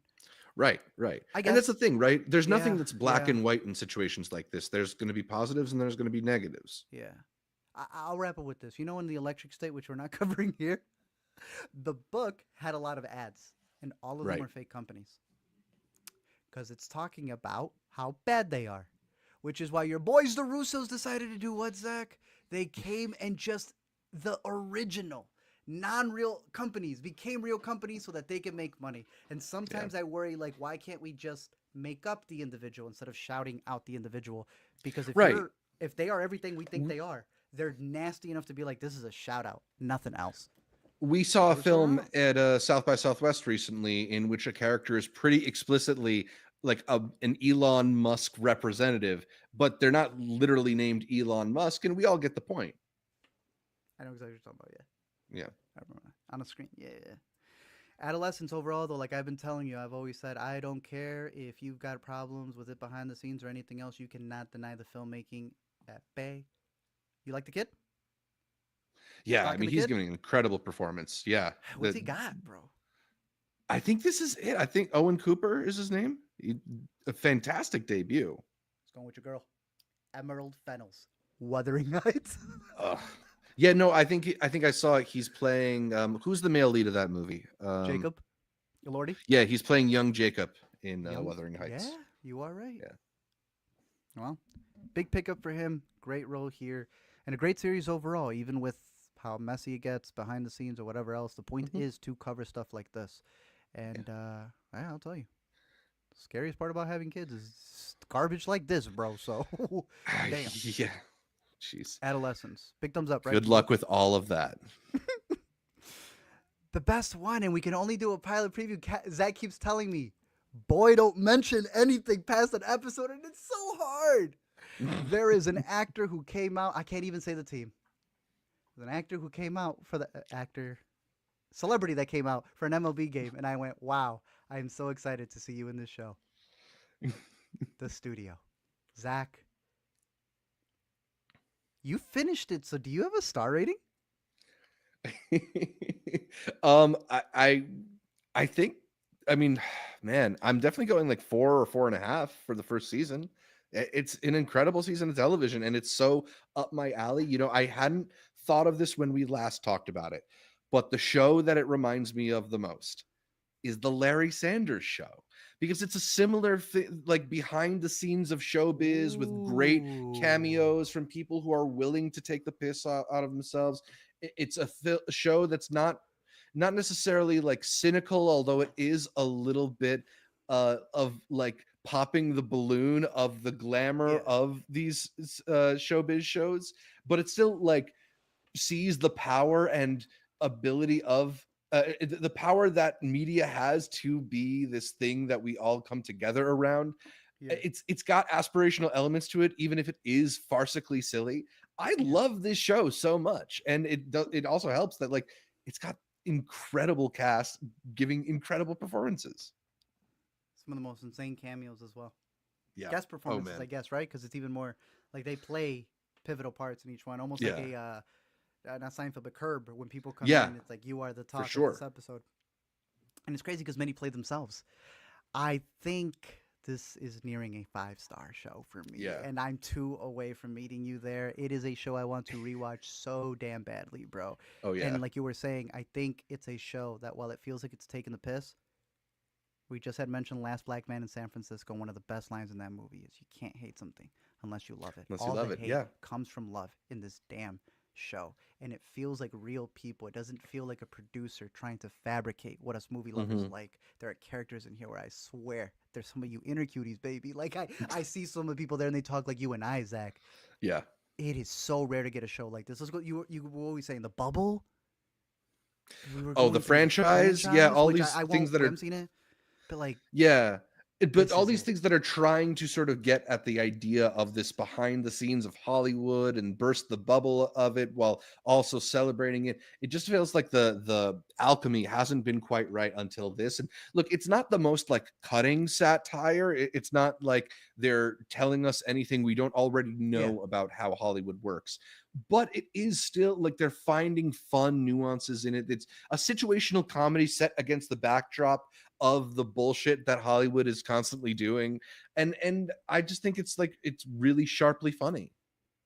There's that episode that you said is based off of classic genre style, and I have to say it's the best flip of that I've seen. Absolutely. Yeah. In a while. It's so good. It's so good. I'm very excited for some of the new episodes that roll out. I'm thinking of finishing it up and catching it with everybody because the discussions are one you want to be a part of. I love the Scorsese clip that's out there. I'm taking this to Apple. It's so good. That's the other thing is they're not afraid to name drop a lot of the big companies on this show. No, it's good. It's fun. Another one that I think you kind of put these together because I was telling you I feel they're the same damn thing. There is like you just saw him pop up there. This is a show called Running Point on Netflix that is Kate Hudson pretty much playing. I don't even see her. Jeannie Buss. Yeah, literally through and through. And then we see her on The Producers. Jeannie Buss. If you got to tell people, I'll try to pull up the show. That Jeannie Buss would be known for. She's the daughter of Jerry Buss, the one-time boisterous owner of the Los Angeles Lakers, who you might remember as the character John C. Reilly played on Winning Time. Gotta give y'all. Jerry Buss is no longer with us. He's got a set of children who help run the team, and amongst them is the only daughter, Jeannie Buss, who is kind of like the main sibling in charge of the Lakers right now. Exactly. And it's almost like a flip on that. It's not tit for tat. It's a Succession goofy type of story where she's now the one in charge, but all of her brothers, some half, some not, made up of our homie from the other two, who's really funny. Drew Tarver. Yeah, we love him. I Ike said this man Barinholtz, your looked. guy. This isn't Ike though. This is Scott playing who I think is Ike's. This show feels like a version of the studio, but instead of a film thing, it's a basketball company. Knowing the Mm, ins and outs of everything, they make fun of burner phones like they do in the NBA. They make fun of like right. people coming from team to team, just like the studio. It's not the same quality, but still the same hype. And when I saw that Ike Barinholtz, who is the face of the other one, literally has a production credit on here as he casts another guy who's playing the Ike Barinholtz, that's so funny to me. Shout out Brenda Song. She's making her comeback. She was pretty Yeah. decent in the one movie you got caught at TIFF. Last Showgirl. She's good in here too. I've been Yeah. waiting to see her come back because I mean she looks fantastic. Hmm. Fabrizio has a corny joke in here. He says, "All my Latinos, it's you." I forget who else he mentions, and he says Fluffy. He was in Fluffy on Netflix. Get it? Oh, okay. Yeah. I don't know how much of it you caught, but it's decent. It's fine. Yeah. It sets itself up for a season 2. Yeah, I watched the first 3 episodes of it. It's a show that is created by Mindy Kaling, and I know Mindy Yeah. Kaling is a person who can be a little bit hit or miss for some people. And I think this is more along the lines of the Mindy Project. It's got some freshness to it. It's funny. It is a little bit like bubbly and pop and kind of loud, but like I don't know. I found it to be enjoyable enough. Like it's probably like a solid Exactly. 3-star comedy to me. Yeah. Very much so. Yeah. And I feel it punches sometimes up to 3.5. So that's why Yeah. I'm like, I might give it there because There they you have go. some jokes. And then you do have like a length of like, okay, you're kind of a just regular Netflix quick flip show. Yeah. But I liked it. The one Cool. that I didn't catch though, because I did get to finish this, I am curious in this one. Tell me about The Residents.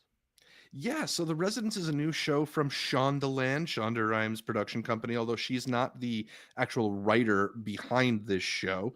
And this is a show that stars Uzo Aduba as a detective who's brought in after the chief usher at the White House is murdered. So this is basically like Clue, but in the White House. Only murders in She's the White House? Hmm? Only murders in the White House? Exactly, only murders in the White House. Knives Out at the White House or something. And Ooh. she's doing a little bit of that kind of what's his name in Knives Out? Daniel Craig's Benoit? inspector's name. Benoit? Yeah, she's doing a little bit of a Blanc? Benoit Blanc kind of Benoit Blanc. eccentric detective. Like she's a bird watcher, and she'll frequently like interrupt conversations to like bring out her binoculars or something like that. And she, somebody who is often, it feels like she's not taking it seriously until she comes up with the perfect solution that nobody saw. It's like a silly murder mystery comedy of sorts that's not necessarily on like the most surprising of Mm-hmm. detective stories, but it is like solidly entertaining. Like I think it's got kind of a bubbly tone to it that I enjoy, at least sort of along the lines of a film like Clue. It's perhaps meandering a little bit in that, like, I think it's 8 episode first seasons. I'm halfway through right now, but I really enjoy just the sort of lightness of it and some of the performances, like Uzo particularly. I really enjoyed her in the beginning of Orange is the New Black before I abandoned that show, but it's really exciting to see her in kind of an eccentric part again. I feel like most of the stuff I've seen her post Orange is the New Black, she's like Okay. a little bit more reserved in her performance style. You've also got other strong actors in this as well. Randall Park kind of plays an assistant detective. Ken Marino is around being ridiculous and cringy. Giancarlo Esposito. So I don't know. I found this to be a pretty fun hang for sure. Nice. I'm looking forward to it. You finished the whole thing? Halfway through. Okay. Did you guess it? Yeah. No, not yet. At least. All right. I'm looking forward to this one. Nice. The Residents out on Netflix. And it should be the whole thing. With Deli Boys, this next one also being completely out on Hulu. Did you see any of this yet, or Not yet. All I know is that it's set in Philly, which has me intrigued.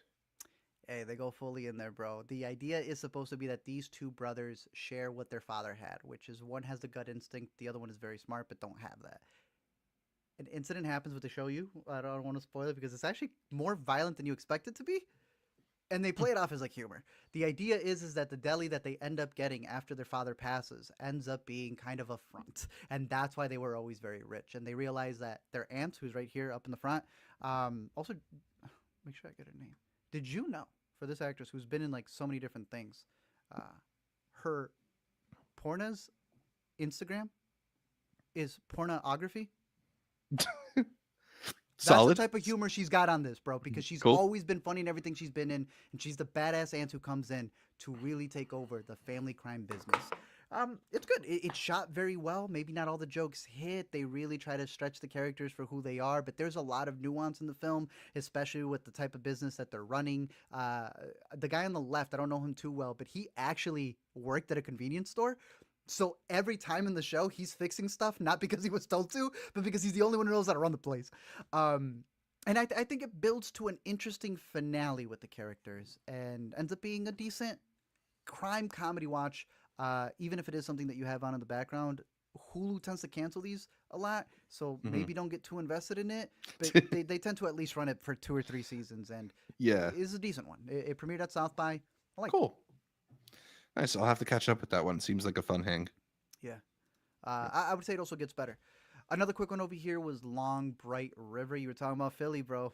Doubling Mm, it up here. In fact, cool. I don't know if this was based off a book, but it's a mini series where the detective has to go look for missing women. Who may be doing that?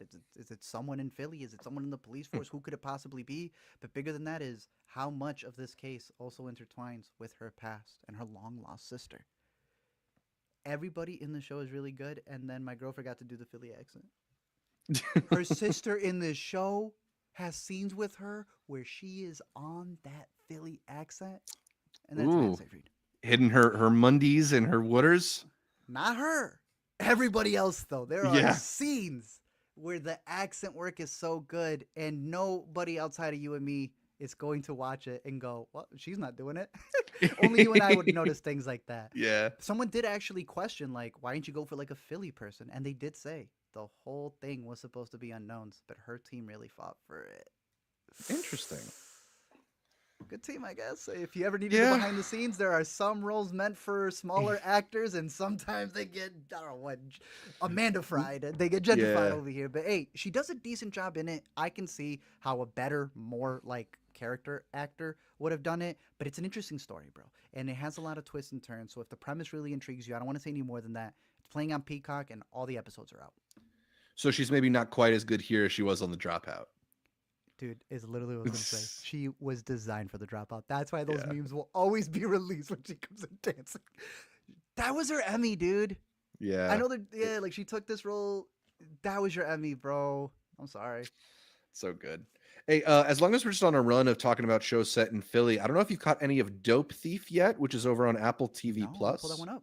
Tell me about it. Yeah, kind of intriguing one. I've only caught the first 2 episodes of.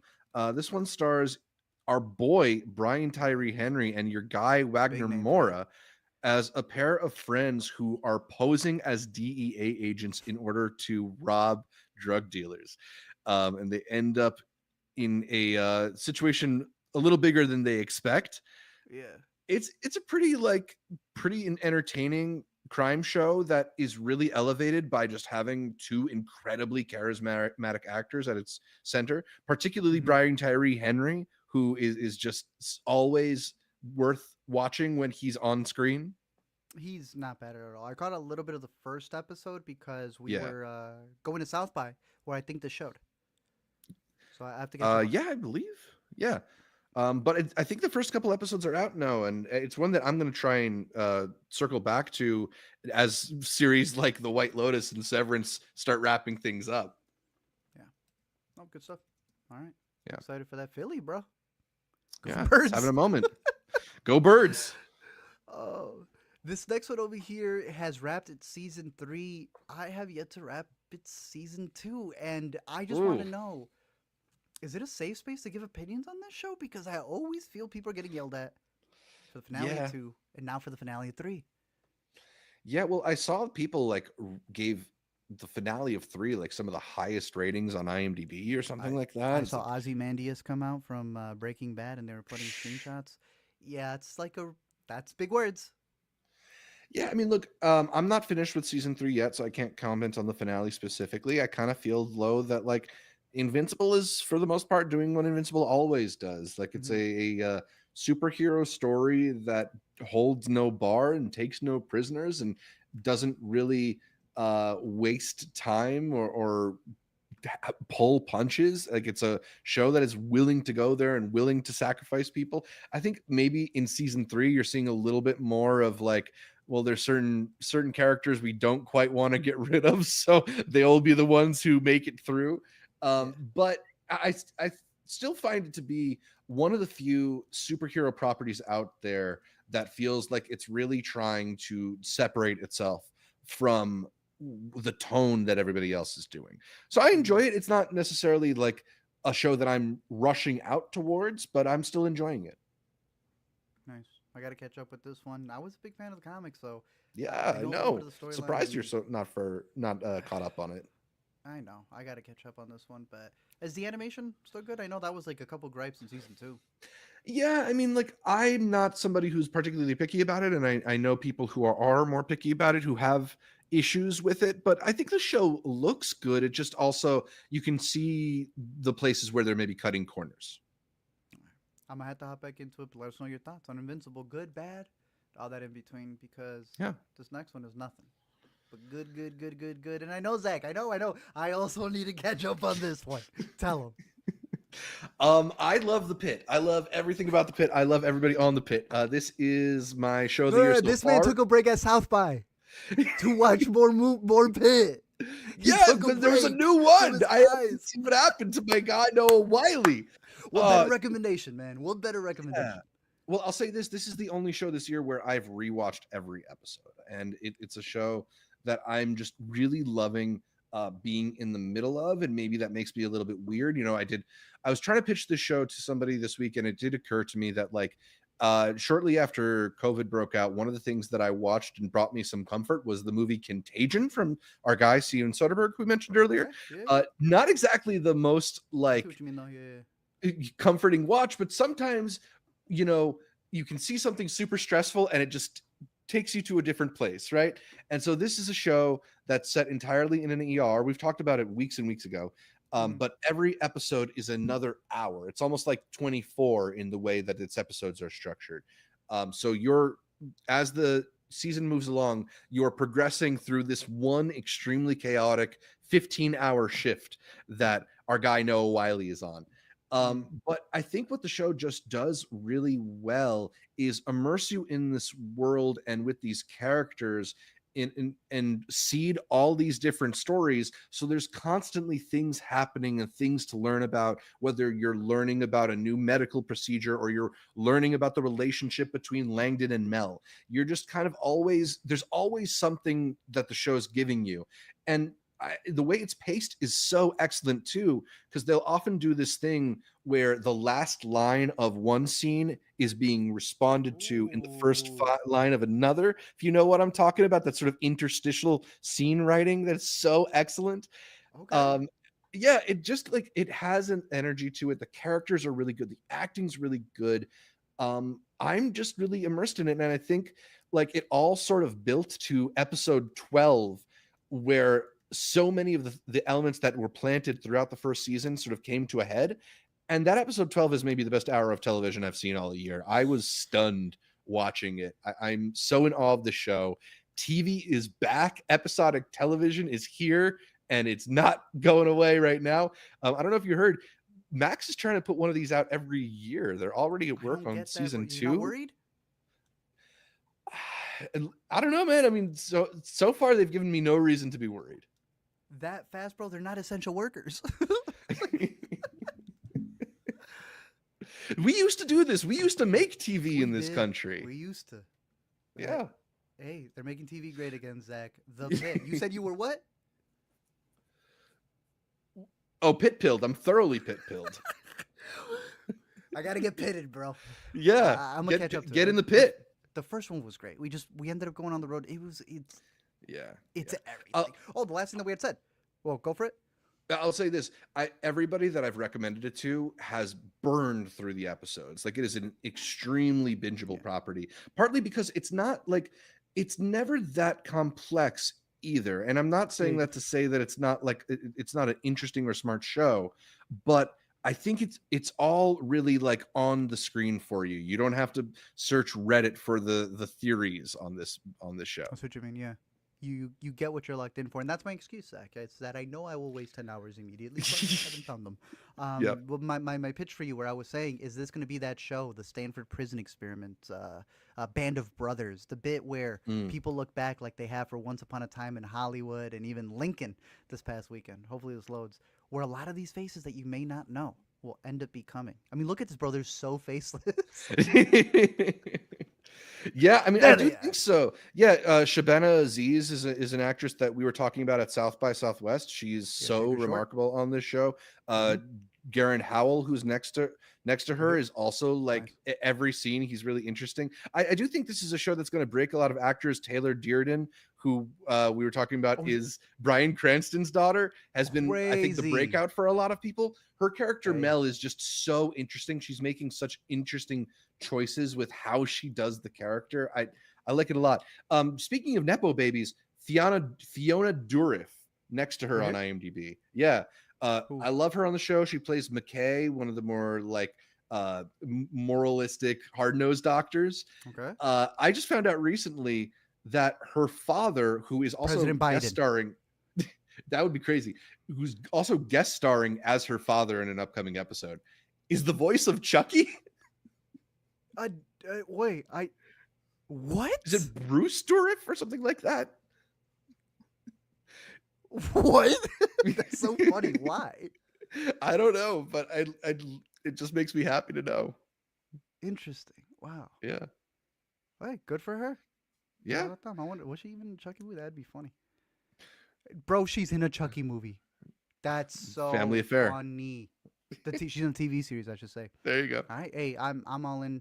I'm all in for the pit. I will see you soon. I will see you in Valhalla, my friend. Yeah. At the I can't ER. wait to Can't wait When's to it hear wrap what you again? think You said about it's 15 episodes, so technically, Yeah, and I think they're 12, out. 3 more. They're out on Thursday evening, so we Okay. are a week and a half away from the finale. I'm at the theater. That's why? Yeah. Is it your favorite show? So far this year, I think it is, and Okay. that's tough competition with the studio out there, Yeah. Okay. No, that's as fair. well as our next one. I was which about a to lot of say, people are probably really the only loving. thing keeping us in here before we get into probably the biggest series, and it's not Apple yet. It is HBO's season 3 of The White Lotus. Yeah. You were telling me that technically The Yes. White Lotus you don't consider top tier HBO. I would say that, like, I don't hold it on the same level of reverence as shows like The Sopranos, shows like The Wire. Yeah. But even Yeah, Succession, yeah. right? I wouldn't even put it up there with like Succession or the good Game of Thrones. Clearly, not the end of the Game of Thrones, Yeah. but the good Game of Thrones. I wouldn't And put it Pitt. up there. I wouldn't put it up there with the Pit either. I do really like White Lotus. I'm not trying to say that. It's just like, to me, I've never been quite as hyped on it as I feel like the general population is. There's like I see a that. real hunger for it and Yeah. an interest in digesting it in a way that I've never just like tossed over as much. I think literally on the same thing. I will speak more positive, and then when we look at our rankings, you and I have it in the same spot. Right? It's one of those, yeah. So season Yeah. 3, I think you and I can both agree, is still not better than season 1 and 2 as of what No. we've gotten so far. But it's White Lotusing like the White Lotus does, man. Let's split them by characters, unless you have Yeah. another way you want to take it. But I mean, I think that's a that's great what way to talk every about it. season of the White Lotus is, right? I'll let you take it Yep. away wherever you want to start with. Well, should we start it with our favorites or our least favorites on this season? I want to see you mad. Tell me. Well, I think for one thing is that while Mike White tries to do the shows that take place in these different locations and sort of integrate elements of those locations, I often find those are the weakest elements of his shows, and I feel like the Thai Really? characters here are pretty underwritten. Ooh. You know, one of them's like a K-pop star, right? Yeah, Lisa, La Lisa, Yeah, who and plays look, Mook. I'll give her the fact that I didn't see you as a pop star, so I'll give you that. Yeah. No, But it's like, does she not need to appear something that here, I'm the Oscars, everywhere? right. It's not something that I think is necessarily the fault of the actors, but Yeah. I think they are just sort of there. Like, what is Mook's conflict right now? She's just kind of like a bit of a manic pixie dream girl for guy To the talk at guy, this yeah, point. that's actually a good call. Yeah. The show that's supposed to be above this is kind of doing that to her, while also kind of being like the Selena Gomez pick of like, let's get you in here because you're a big star.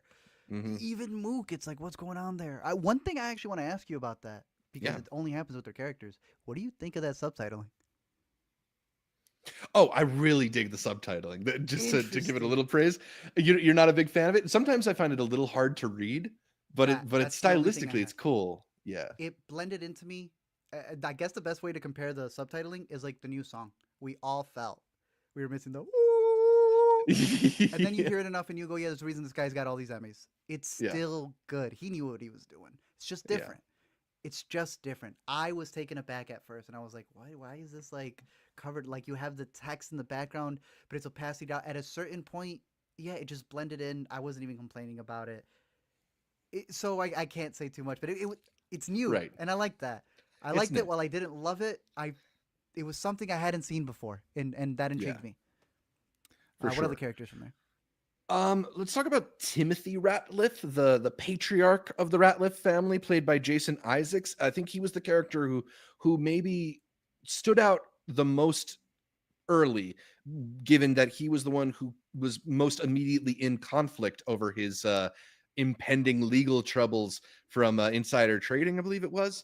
Yeah. But it to me, I feel like this is my frustration with the White Lotus this year is that it feels a little bit like it's in stasis rather than the characters constantly evolving through the course of this season. Feels like there's like one thing that happens to them and then you're left to sort of linger in that tone, deal with those feelings. And I think Mm-hmm. it's clearest with this Timothy Ratliff character who's just kind of been like vibing on Lorazepam for 4 episodes now.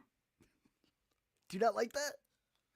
I think it's funny occasionally, but I'm kind of like, like, hasn't it been more than one episode where he's just having these like visions of killing his family and let's do something. I don't know. Yeah, to do the cop out bit and stuff. I had seen it in what you're speaking about. They did specifically in a Duke shirt when he was freaking out, and you Right? heard Duke is trying to sue by Yeah. saying you overdid this. And the funniest part is Duke is in the final four, and they're gonna be competing. So either this is gonna be the funniest meme when they lose to Florida, Hmm. or it's gonna be a flip on it. But I, I don't. I don't because you don't hate them. I don't mind them as much, but I can't argue with what you're saying. It has been them in stasis over and over. Like, what are they going to go through? What are they going to do this? And then outside of the parents, you start getting to the kids. The girl's Yeah. going through the exact same thing, right? The Hmm. girl is just like, what am I doing? Am I going to do the thing that I need to? And she's so irrelevant because just like Lisa's character, she's just a something to stop the thing for the boys. These two have been it all, bro. And I ain't gonna tell you yay or nay, but how are you feeling about their storyline? I don't know. I mean, like, I'm not I'm not like I think there's a certain percentage of people who hear like the idea of an incest storyline and they want no part of it. Like Yeah, they're still actors. It's all my fiction. We can go there for the sake of storytelling. you think they're playing it as they're related, or is it gonna be this thing where they're all adopted? You're all I in. think They're they're not playing it as pulling a they're related. flashback. It's more interesting if they're related. You don't think they're gonna do the Duke thing on us, where they think it's you think it's something, but it ends up being something else that they pull? No, especially like because they play into it a little bit as well in episode 7 about Mm-hmm. ideas of like incestuality and I don't know feelings within a family. I think it's just a taboo that Mike White wants to poke at. But I don't know if he has anything particularly like I don't feel like I have any takeaways from it. It's just like a thing that happened that's kind of weird. Then that's what I meant to ask you. Is this not Yeah. just bait for online for people to talk? What is That's it doing for the that's story? right, right. Like I Because Game don't of Thrones covers know. incest, right? It's not about like, Mhm. oh, I can really watch the show. No, no, no. It's like like you're saying, storytelling for storytelling. Tell me, where's the story?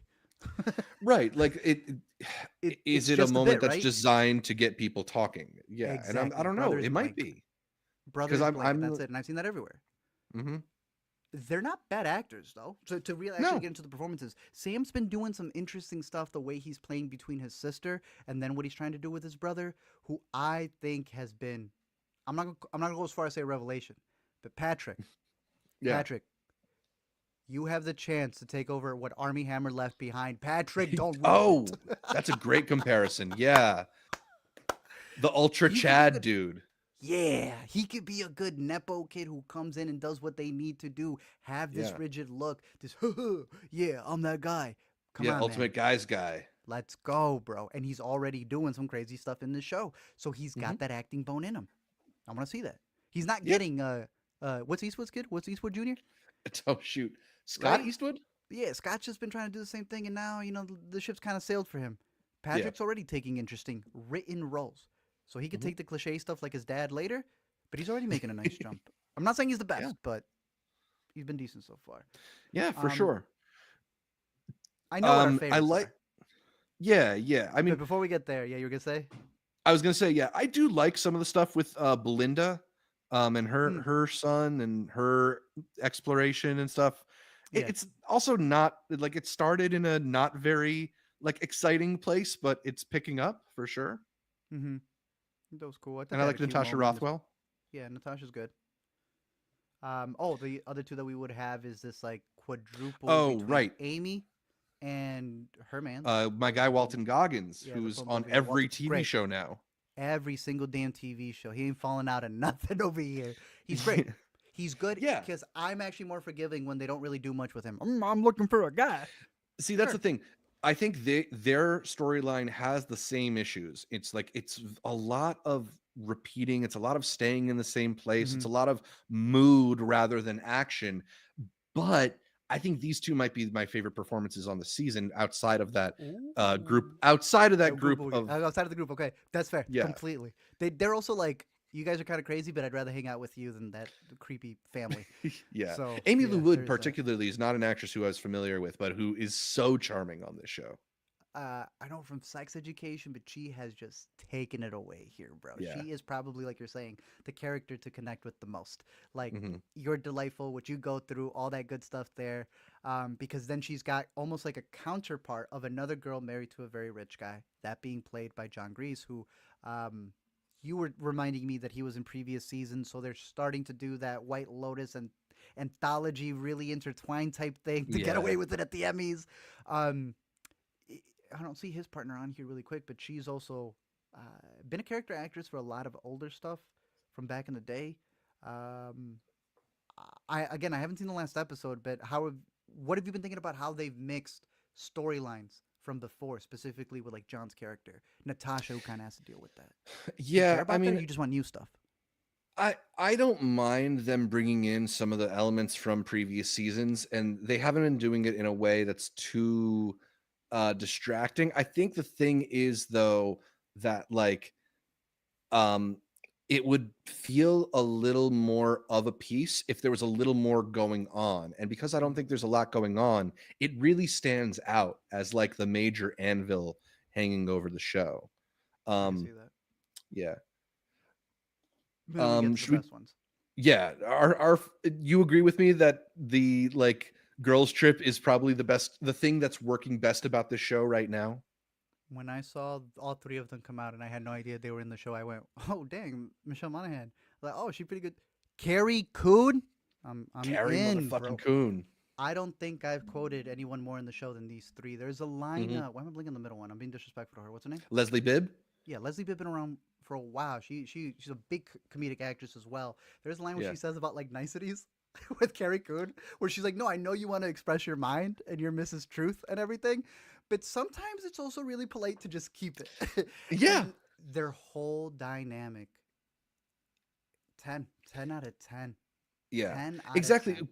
And because this is the dynamic that feels like it's the one that's most constantly evolving, right? Like Yes, they're sir. going through phases, they're going through different allegiances. Leslie Bibb's character says she was a Trump voter, and then Carrie Coon and Michelle Monaghan can uh, get a little bit closer, and then Michelle Monaghan starts acting out, and so the other two get a little, and it feels like an actual lived-in friend triangle of sorts, right? Yeah. Do you remember that?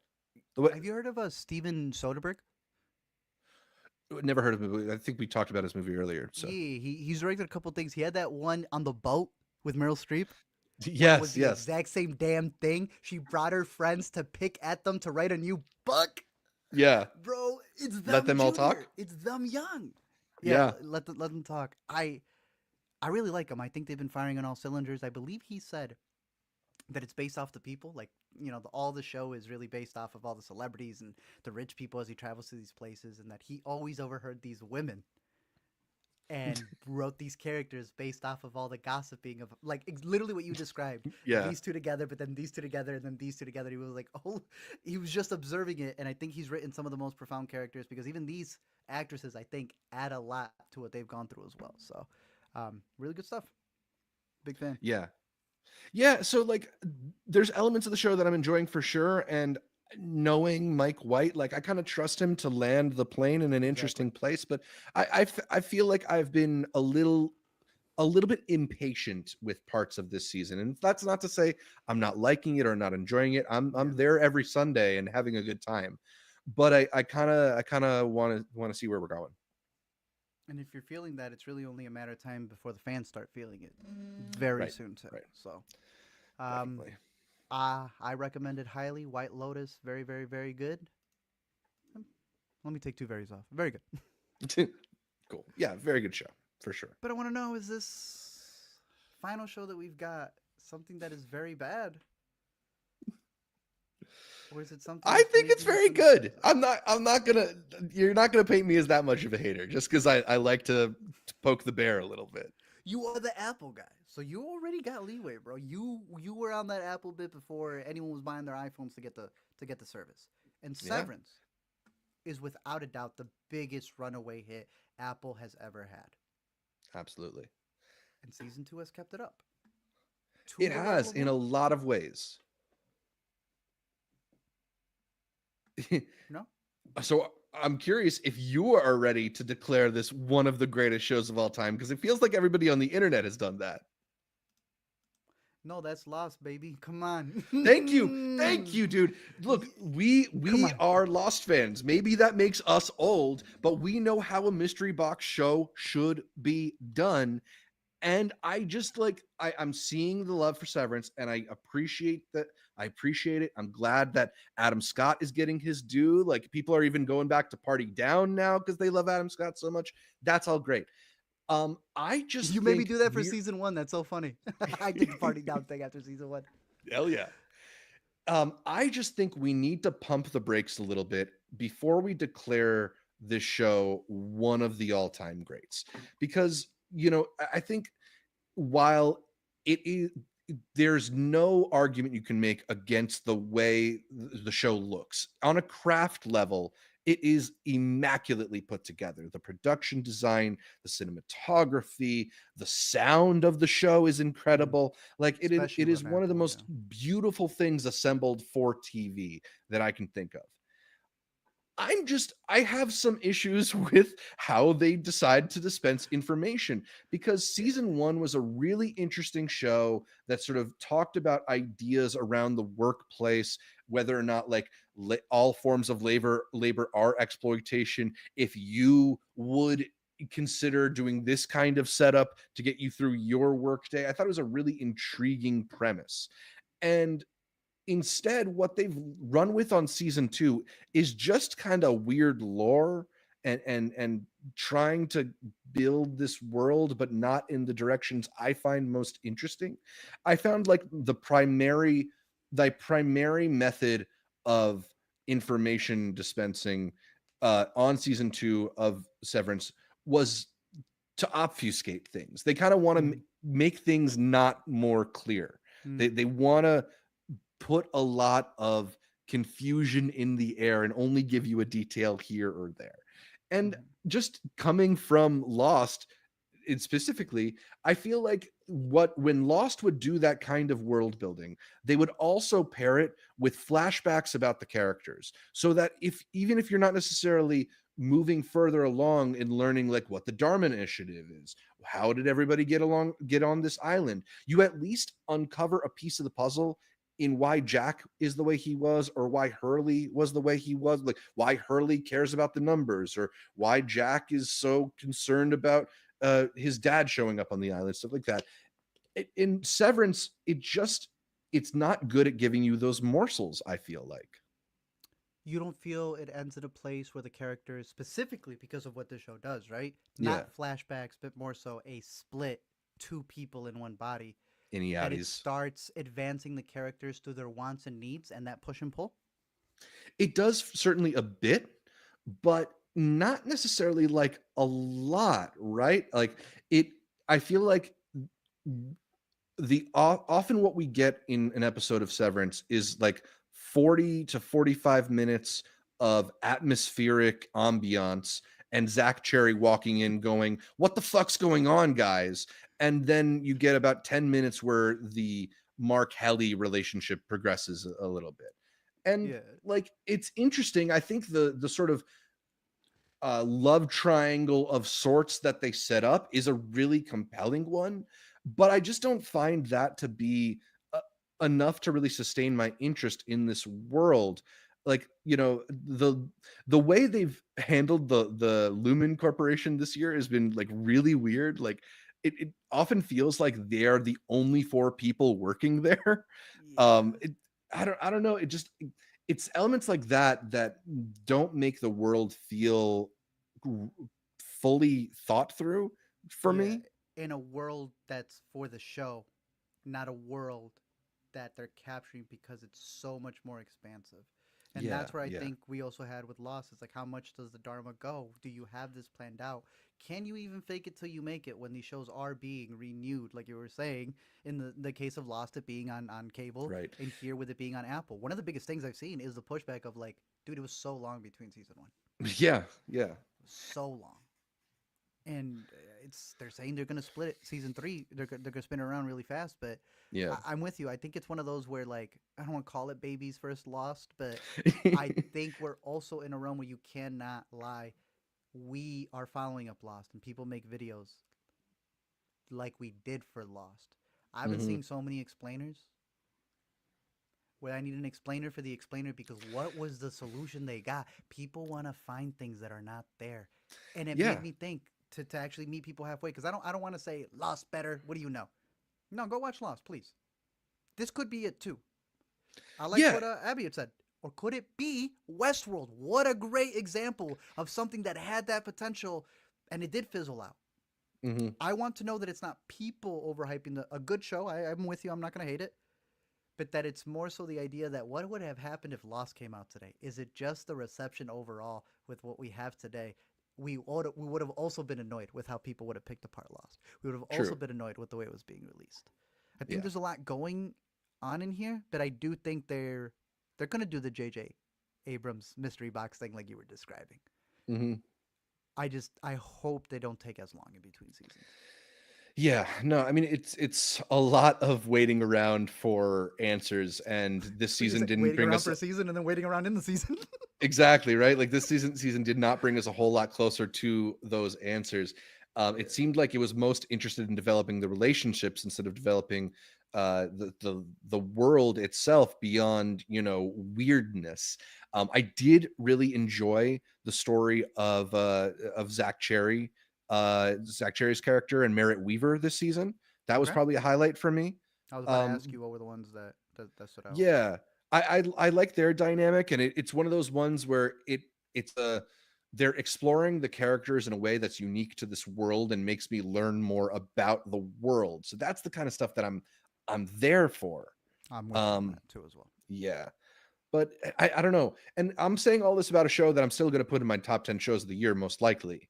But you're It's just saying like, guys, y'all need to understand. You're praising something before the show has done it for you. Yeah, you got to respect your elders a little bit on this one. That too. Reintegration scenes. Would you consider those probably some of the big things? There's a conversation between two people I found was interesting, very lake house style. Yeah, yeah, You know. for sure. Um, Um, but that also Nothing gets really. to another thing about the show is that like they spend so much time on the visual flair that when you actually need to communicate some information, it's often just two people sitting down. You know? Well, Severance, people have various opinions on it. Some people, I do think, are downplaying it. We're being critical in the way that we're assessing it as media and past media. Some people are assessing it like, I want to be the hater and I'm going to tear this down. And they're Right. lying about things that are there. Some people were over conflating. This is the most visually stunning thing I've ever seen in my life. And yeah, I mean, it looks great on Apple as well. But I think it just shows you the success it is that it has because even with that long wait between 1 and 2, I think it still captured people.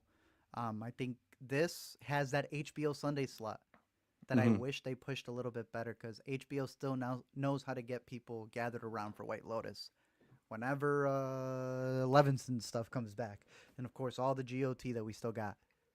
I wish Apple knew how to handle that, and other streaming services did too. Hmm. That's the last thing they're missing. Yo, Yeah. it's tonight, not just everyone dispersed. Marvel fans are good at that. 6 p.m. Agatha or whatever, but I wish because when does this stream? Fridays? I think Fridays, yeah. Sunday. Why not a 7 p.m. Sunday? You Right. already do games. Just switch it up a bit. I think that's the only thing that it's missing to really Yeah, compete the with appointment television thing. appointment television. Overall, though, do you have anything that you want to see out of season 3 that maybe is a flip on what where people wanted I to go? I want them to not treat Lumen as this like quirky office, but actually explore the kind of like machinations that would go into a workplace that's trying to exploit people this way. I think, this is a show that ultimately is about our relationship to work in a lot of ways. And it wasn't really about that in season 2. Brought to you by Apple. Maybe that's what it is. Yeah, maybe. You saw they're selling like the Lumen monitor device thing? Why? I Do don't you think it's fetishized work? Like when they did the whole rollout and they were just standing for 3 hours in Central Station? Do you know. think it's become like an office core thing that people have done? Zach, I think we're in a psyop, Zach. It's all This part is of against remote. corporate America's plan to get us back into the Back office. into the office, bro. Return Suits to high. work. I'm not. I'm severing it right here. We are not continuing. But season 3, hopefully in a year. I don't think they're doing the Pitt thing. It'll be a while Yeah, before they maybe more like reintegrate. 18 months to 2, but Something like I'm, that. I'm sure we're getting more Severance. Yeah. Let us know your thoughts down below for one of the biggest shows out there on TV. But just recapping back some of the stuff that we really loved. The Pit, I think, is one that we are both giving thumbs up to, as I'm a little 100%. bit behind from it. White Lotus, a little underneath Yeah, that. I like what you said about The Residents. Adolescence has yeah, been a big one. The Studio, definitely. I think, is our number 2 at that point. But Oh yeah, overall, hell yeah. just really good TV. Really good TV for the year. Yeah, and a lot more coming soon. Yeah. But take it away. Out of all the TV, all the movies, that was 3 months worth, guys, that we just did right there. I promise you the next one will be a lot easier. But to get all the South by, all the Sundance coverage, we were missing a couple of these. And I told Zach if he wanted to do 15 minutes on flight risk, but he said no, not after all the flights we've been on. I've So heard enough from Mel instead, Gibson. dude, he's filming too. He's filming Passion of the Christ 2 this fall. So The let's get into return. that. The news. Okay? Yes. Hit me with my The latest baby. in yay or nay, where we give our approval or disapproval to the latest happenings around the entertainment industry. And to us, the biggest news, the place that we got to start, it's the future of Sundance, because it's not going to be in Sundance. Not that it is in Sundance right now, but it is moving out of its traditional home in Park City, Utah, and going to the also white pastures, white mountaintop pastures of Boulder, Colorado. Cincinnati is out. Salt Lake City is out.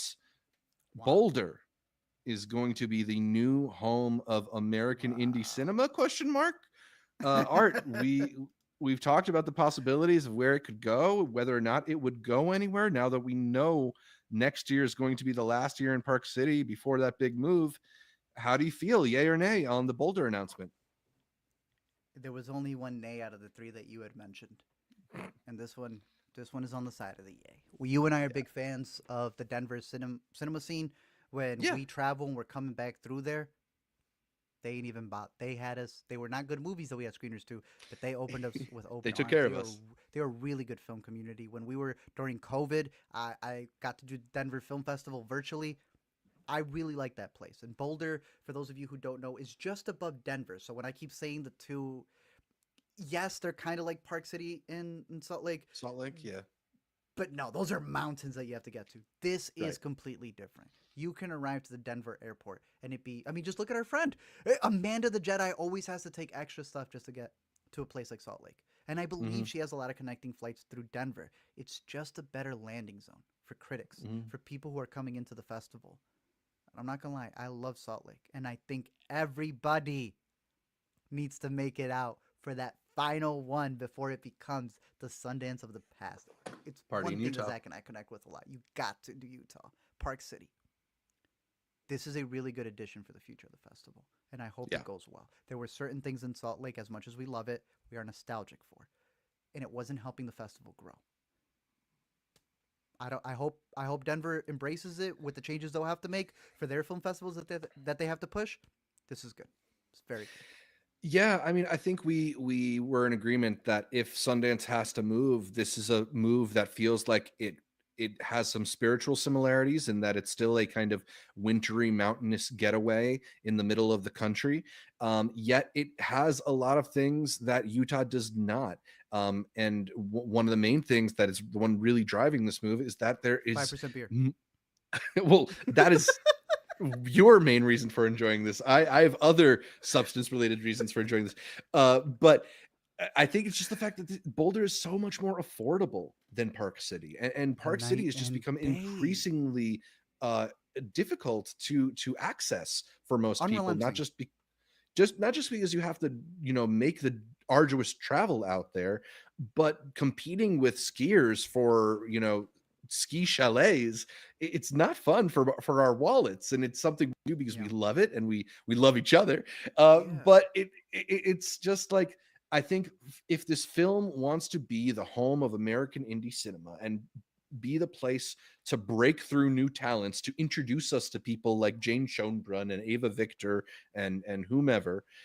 It needs to be at a place where those people feel like they can travel to, and whether that's Utah's uh, laws criminalizing aspects of civil rights, or it's just the expense of traveling to Utah. I find Colorado to be a significantly better option in that I'm regard.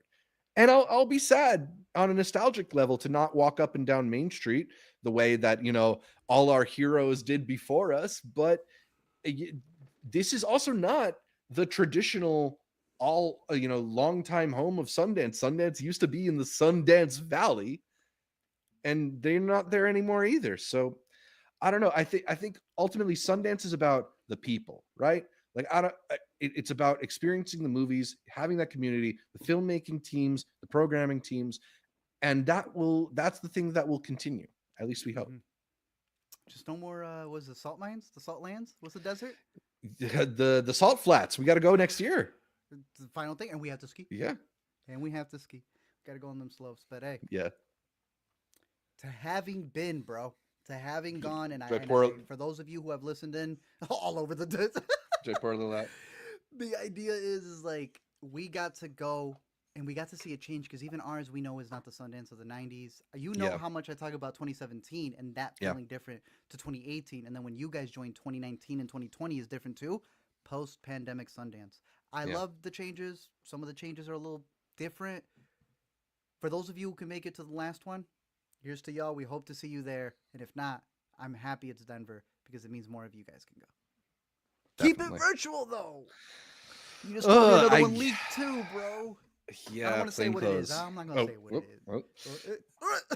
oh. It's just bad. And Amanda called that one too. Like you said, Yeah, Amanda called yeah. that one. bet. I have some doubts about the future of the online festival, but we'll see. They want to get people out to Park City for that last one and to Boulder for the new one. Shut up, bro. Stop manifesting garbage. Stop. Imagine Cincinnati, though. Big bowl of Skyline chili with your movies. I would not be going. I'm just going to go see Joe Burrow at that point. Hit me with the next one.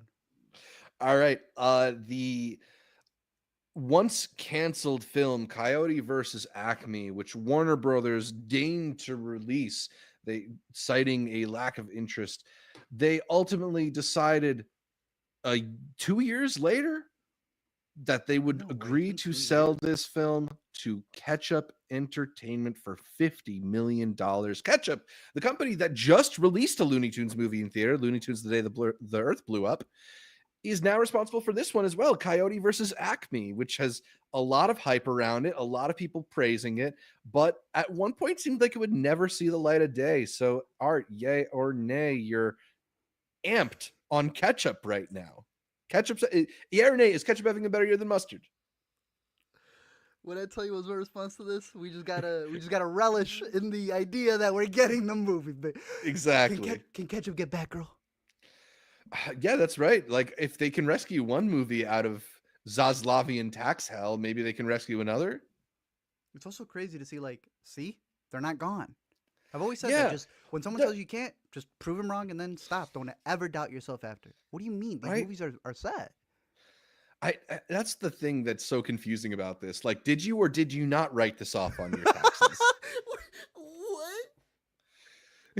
It doesn't make any sense to me. It makes no sense. I agree. I'm excited to see it. People have the stuff that's been shared around it seems so exciting. If it's any bit as good as people have been alluding to, it's going to be a really fun time. I hope that it's a really fun time, and to really answer your question between Ketchup and Mustard, I have to go with Mustard being in the new Sneakers movie where he's voicing a sneaker like Toy Story. A mustard-colored sneaker, I hope, at least. Mustard-colored sneaker voiced by DJ Mustard. So it's good. Oh, man. Keep the TV on. That's one of those trailers that I just, could not believe was real as I was saw watching the whole thing. Yeah, I couldn't believe it. It's funny that Idiocracy's right there, because yes, sir.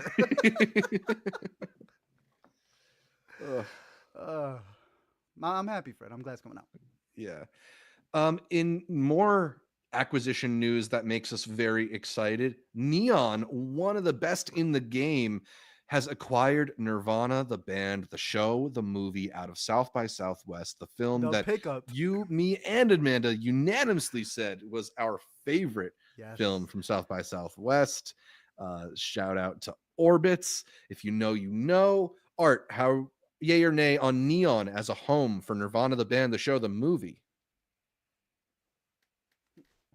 Are you kidding me, bro? In a million years would we have thought the Parasite freaking studio?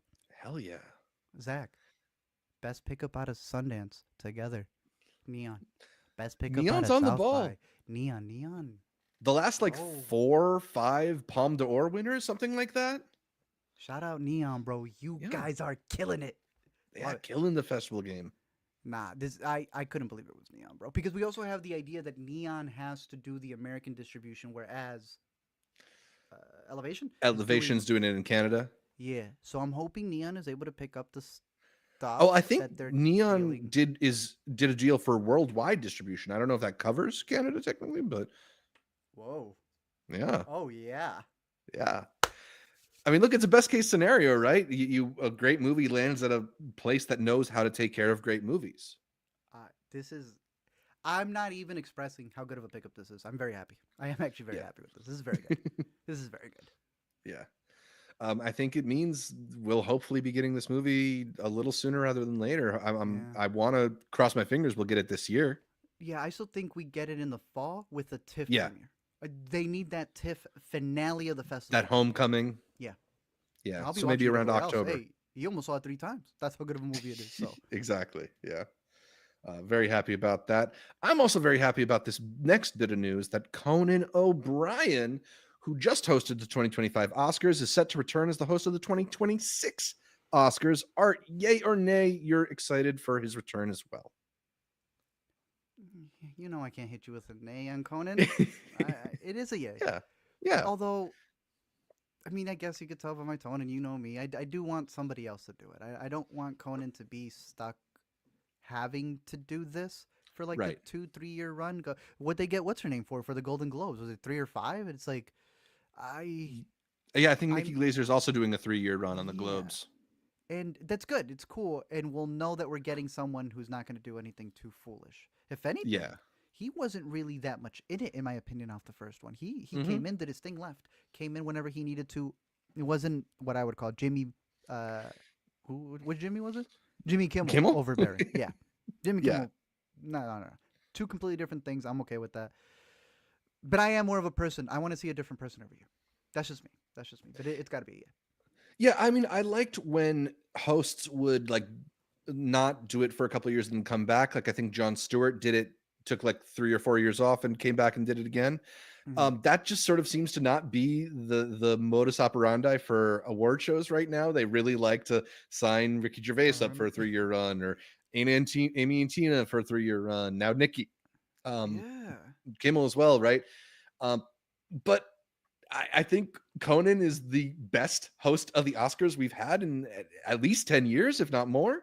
So I can't complain about that. Nah. Yeah, I mean, I think it's just, unless there's going to be somebody else who comes along who might be nearly as good or better at him at the gig, Yeah. I'm just going to be happy to have somebody that I love so much hosting a show that I pay so much attention to. And then maybe after his run is over, he can hand the reins off to John Mulaney. I know that's what you want right there. Yeah. That'd be dope. I would love to see that. It's one of those where they say they gave Conan a milli not to run away, and I think it's more so on the Oscars that the award shows that they have to tie Yeah. people down for multiple stuff because they don't tend to come back. Yeah. Maybe I fix think that for your host. I think the thing that is exciting about this, though, is last year he was brought in a little bit later in the cycle. Now Pretty he's late, got an yeah. entire year to prepare. So if there's Good any call. Okay. bits, any people he wants to bring along with him, He's got more then time now. maybe, Yeah. yeah, he'll have the time. Okay. Decent. Yeah. Taking a turn to something a little bit more serious, but sticking with Academy news, the Academy has apologized for leaving Hamdan Bilal's name out of their recent statement condemning the harming of artists that was in response to his abduction, which thankfully he has been released from recently. But yeah, I mean, not really much in terms of yay or nay to go Yay with or this one, but nay? They should have right. But did want to at least acknowledge this really awful incident that happened, Yeah. and to the co-director of the recent Oscar-winning documentary No Other Land. And just to like clarify, because one thing I saw that was going around is that a lot of people thought it was the subject himself, the one on the left, and it Yes. wasn't. It's this Yeah. guy right here who is the co-director with this dude over here. He's supposed Right, to be and the I half that's Israeli, right? And then he's the one who was like spearheading it, but he's not a sub. I thought I saw him in the movie, but he's really the subject with our subject. right, So a right. lot of people thought he got kidnapped. And correct me if I'm wrong, I think he did not speak at the Oscars. It was the other two From what I remember, co-directors who yeah, spoke these at the two came up, Oscars. which Yeah. is why they come out, in the movie Yeah. and in the Oscars as if they were the ones. But he was the one who went missing, and as Zach was breaking down for the Academy apology, they did a response. Can we get this straight? Yeah, For not they- responding. they updated their apology. One of the big things I saw was when people were talking about the times they did respond, and that is what made it look worse. You Mhm. claimed you don't, but we see here there were moments you did, and that just makes you look bad. This Yeah, is why I and just it's don't also- go on Twitter, Zach. Like I just ain't got nothing to say at all. Yeah. But for the Academy, that's a big thing, especially how they broke it down. Bad language, in my opinion. What you're saying is this is like you don't say there's sensitivity, or with the specific wordage that they used was a little much, and it felt like it was downplaying it. It's Right, like it's going on SNL and then leaving and saying I'm leaving God's country, returning back to God's country. Yeah. It's just a statement that sort of reeked of like half-heartedness, of like being non-committal in Gotta the check in statements here, they're though. making. Yeah. Yeah, like make sure you don't offend some of your membership because not everybody agrees on these issues. If you I don't don't know. comment, don't It's comment. Right? yeah, and especially like exactly right. If you're not going to do a full throated defense, like just don't. Also, like I don't know, man. It's just one of those things that's like, uh, really like to just sort of put out a pat statement is so disingenuous in in my eyes. So I don't know. I don't know I why they find it did to it. be yeah. I If you find it had to no be really response, don't frustrating. respond. Really bad stuff Exactly. there, but Yeah. hey, that's the Academy, and I'm sure they're gonna hire somebody else after the other 3 years are done for Conan. But shout out Mark Ruffalo. You know, Mark Ruffalo really is that guy. Yeah. Always on He's the about it. forefront. And I guess if we were to wrap up something from Mickey 17 was that even he said that everybody, no matter where you went internationally, sees Mark Ruffalo and whatever character he plays as like a conversation piece that he understands what you're going through politically. And I don't Hmm. know, even with all the Avengers that get politicized, I've never seen real like people pick a side on Mark Ruffalo. He's always seemed to be clean. Yeah. He's a good guy, good Hulk, Great actor too. great, not bad. Hey, did you catch the trailer for One Battle After Another? You mean the Paul Thomas Anderson movie that's coming up? Yes, I Hell did, yeah. Zach. Tell me. Woo! I am excited for this one. Paul is my guy. We've He's your mentioned this. dude. Yes, He's he my is. dude. Um, but this is a pretty interesting trailer for one of his movies. It is action packed in a way that I don't know if we're used to from Paul Thomas Anderson. He's been given a big budget for this one. It Too big. apparently costs I 100 should say too big. million, a little maybe more than that, Yeah. 120. Um, Big enough that yeah, they're making him feel it. yeah, they're putting the variety think pieces out against him already. Um, but it feels like it's capturing a bit of that like inherent vice haziness with a little bit of like chaotic Leo spaz energy. Like Let's do that. you throw Wolf of Wall Street Leo in the middle of Inherent Vice and see what happens. I don't know. um I am super hyped on this one. He's just got such a confidence of vision where the tone is immediately palpable and the scenes look so singular. He's just a filmmaker I cannot miss whenever he's putting something new out. Using VistaVision like Brutalist Yeah, did recently, but doing it in his your boy own way. Brady. I was hearing you mention those movies. I see shots like this where it seems like it's gonna time jump into like kids in the future and what they may have learned. I start thinking, Place Beyond the Pines. I don't know what this movie is going to be, but like we were saying, with it being so much money, they have test screened it. They are Mhm. looking to maybe cut off more. I don't got a yay or nay you on like. Obviously, we want to see the man's vision, Yeah, but one of the big things that came out of test screenings was that there's no one to really root for all the way. no And while likable that's a complaint, characters. you and I went, let's go.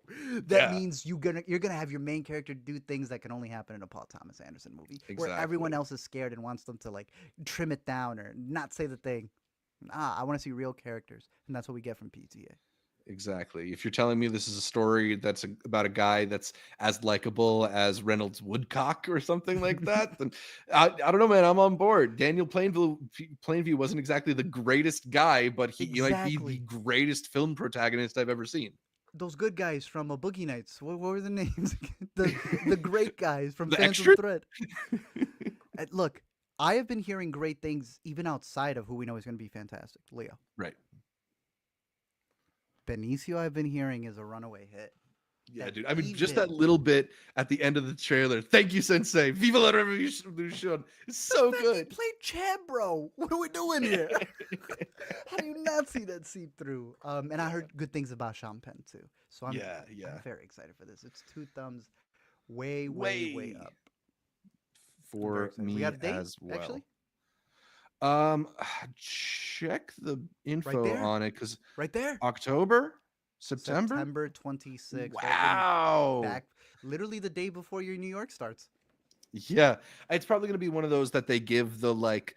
Uh, I believe it's Fifth, supposed to premiere at Venice. That's Venice. the Makes buzz sense. on it, and then it'll get the extra screenings at TIFF as well. So Toronto, that That's might good. be the place for me. even if it doesn't play in Toronto, I just find it really funny that you'll go to TIFF, New York, and the movie that just came out in theaters in September is the only one you want to talk about. Screw Yes. all the other movies. Yeah. PTA's out. Pause the clock. I'll be front in line. Nah, this is gonna be good. Also, Yeah. come on, let's go. Do you need those glasses? The fit. I just like it. I like when Fit Leo in general? becomes a character. Yeah, Yeah, I'm in yeah. for it. I'm all the way. Hey, it's coming out just in time that I can dress him for him as Halloween. Dress for him Perfect. on Halloween. I'm sure we're gonna get a slew of memes for it. I'm very excited for Yeah. it. We ever done a Paul Thomas Anderson bracket? I think we have, but we might have to update it after this one. Might have to. Yeah. Might have to. All right. That is our yay or nay. All the news stories after covering the best of the month. We wrap it up with some coming attractions. All the stuff that's coming out that is new to see in theaters, on demand, and of course, all TV series. We got a lot, so we'll just pick out some of the ones that stand out here. What do you got, Zach? Well, there's a Minecraft movie coming to theaters. Is it the Minecraft movie? Is it A the definitive Minecraft Minecraft? movie. Just a Minecraft. Okay, cool. Hey, we said this. What's the complete unknown? Yeah. A real pain. Real pain. We're not leaving these. We are in the era of the A's at this point. Yeah, none of us are. Oh, wait, the A reviews are in, Fast and Zach. Furious. The reviews are in. 5 stars, says 5 Letterboxd. stars all the way. Yeah. I'd rather have you tell me, is the friend going to be worth it? I have a dog. You have a dog. Yeah. I love a dog. And I think if you love a dog, you might like The Friend. It's a pretty like charming literary version of a familiar sort of like dog centric comedy. You know, I've said it's like the literary Marley and Me. It's a little treacly and a little sappy, but also like sweet and will tug at your heartstrings. I don't know if I loved the last ending note it was on, but it's also got this incredible Great Dane performance, like generally one of the funniest movie dogs. So shout out Bing the dog, who you can also follow on Instagram. Decent. But yeah, I'd check out The Friend. All right. We also got Freaky Tales from Sundance that honestly took a couple of years to kind of get out here, but it's an anthology movie that I'm sure people are going to find really fun. A lot of people did out of the theater. I'm a little bit on the lower half, but nonetheless, still a good time with really big stars: Pedro Pascal, Jay Ellis, Ben Mendelsohn, and it gets goofy a little bit, but that'll be out kind of soon all in over the place, but also not the worst. Kind of what they want. I got a link for this one. You said you did catch A Nice Indian Boy? Yeah, I thought it was a pretty like charming, low key romantic comedy with Karan Soni and Jonathan Groff. I don't know. It's a really cool, or it's more to me than even a romantic comedy, a film about coming to terms with your family, right? Like it's like a family drama of sorts about differing perspectives and views. And I'll be honest, he already did this very well. You'll remember this movie, 7 Days. Yeah. All right, let's do it. With our girl as well in that one. Yeah. So okay, I'm interested in this one. Yeah, I don't know if you also saw Jonathan Groff's got that show with not Jonathan Groff. Look at me, I'm so not Jonathan Groff. Blue Collar's got a show. Never mind, it's not Jonathan. Oh, okay. But I'm looking forward to this one. I'm excited Yeah. for this. And then Drop that came out of the weekend of April 11th, we got the Amateur, Drop, and Warfare. But I know you're most excited for the King of Kings. I don't understand why this has the cast it does. There is no reason that we have Oscar a debut Isaac, director from overseas directing a movie about the Bible starring Oscar Isaac. Keep going. Kenneth Branagh as Uma Thurman as Charles Dickens. As Charles Dickens of all people. Pierce Brosnan, Pontius Pilate, though that's kind of elevator right there. I kind of you like that? That's a good pick. That's a good pick. Forrest Whitaker, Ben Kingsley, Mark Hamill. King Herod's the one who cuts the babies. And then Ava Sanger as Mary Dickens. Sure, why not? We get one of these every year. Someone should have a list. You know, they put on, what am I missing on this list? Right. There is a list to be made from these Christian films that have like Jesus projects, maybe. No, there's like you know what I'm talking about? That animated genre of like Christian movies that nobody watches that have way too big stars, and nobody questions why they got roped in. Right. King of Kings in a theater near for your church. Look, on that weekend, I'm going for Drop. I think it looks pretty interesting. I also think this man from It Ends With Us looks like Morgan Wallen, but less Right. less Morgan Wallen-ish. The big one though is what everyone has been reviewing. Have you reviewed it yet? You're not supposed to watch it, Zach. You're supposed to review Unfortunately, it like no, Civil I haven't had the War. chance, but I am curious about the new Alex Garland Warfare. I'm ready for it. I think it's gonna be just as visceral as Civil War, and from what it looks like, not as much, but a little less divisive Yeah, than what Civil War was. for sure. Yeah, I'm curious because I think the trailer dropped and a lot of people were like, "This looks like war propaganda," and then predictably, some people saw it and were like, "Oh, this isn't really war propaganda." Connor, shout out Connor in the chat, and screw Connor in the chat, making me come back to King of Kings, but he had a little fun fact right here. Director of King of Kings did the VFX for some Park Chan-wook movies. Wow. Literally, I can't think of a better director who has done VFX like he's done in Decision to Leave effortlessly. Huh. So what the heck is this, bro? Oh, he also Yeah, I said don't know. Save the Green Planet, aka the original movie for Yorgos Lanthimos' Begonia. I don't know, maybe he could VFX a good movie into this because the trailer didn't look that crazy. But Yeah. thank you and screw you, Connor, for that piece of trivia. I'm gonna stick to Warfare for that week, dude. I think that's gonna be the biggest drop. Yeah, that's the one I'm most excited to see. But I do want to see Drop. Christopher Landon always makes movies that entertain Amanda me. said it was And fun. Yeah. yeah, and honestly, I don't know. I kind of feel like The Amateur might be okay. Let me pull that one up over here. I'm just done with the trailer. Yeah, I it can't is. handle that trailer no more. It is the new Speak No Evil trailer or Bro. something.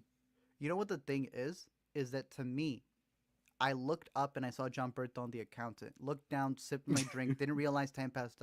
Looked up, I thought I was still watching the accountant trailer. I wasn't watching the accountant trailer. I looked down, I looked back up. Whatever his third movie, is he in F1? What is he in, bro?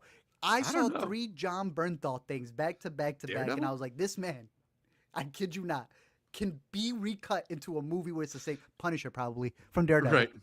Punisher from Daredevil. They are all the same character. And I don't mind because it's my boy John Bernthal, but I thought that was kind of funny. He does it well. Out.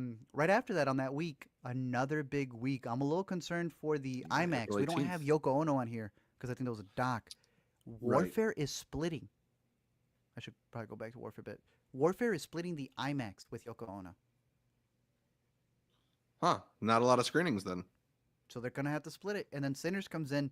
I think WB got him the deal. He then takes over the IMAX. Yeah. So Sinners will be the big one coming out that week. Would you mark it over here, Sinners? April 18th.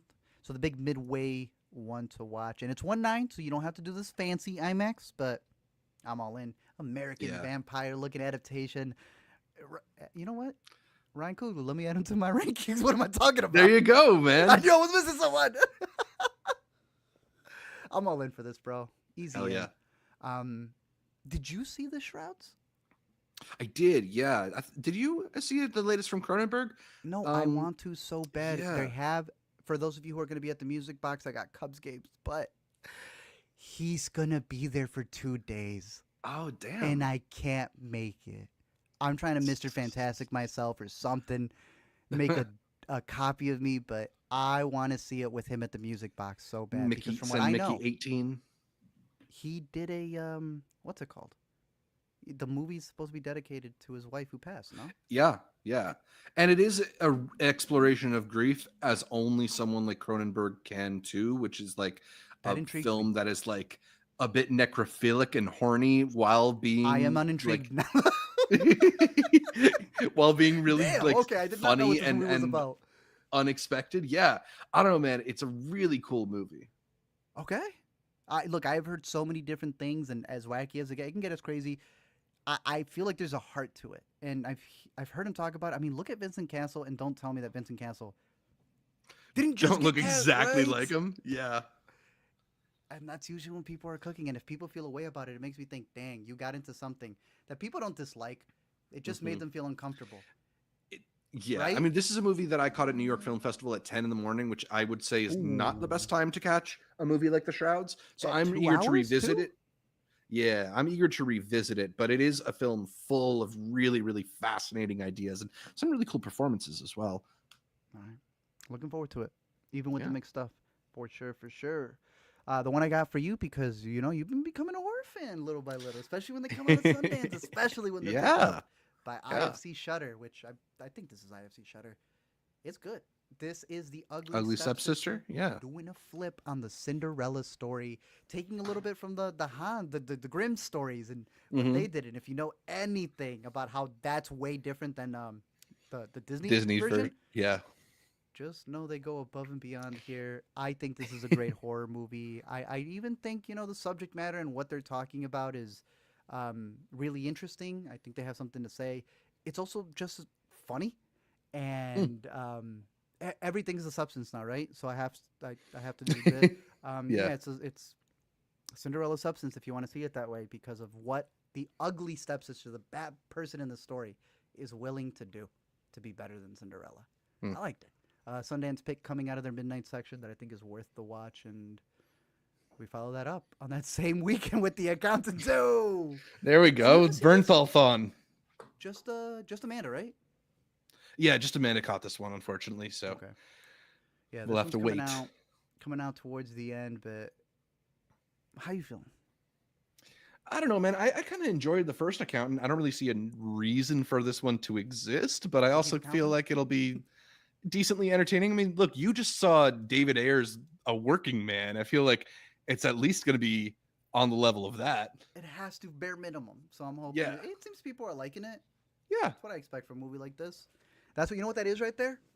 That's the working man's middle finger, Zach. Accountant 2, same director, Gavin O'Connor, pushing at 2 hours. Damn. That'll be Damn. coming out towards the end of April alongside Ochi, which kept getting pushed back.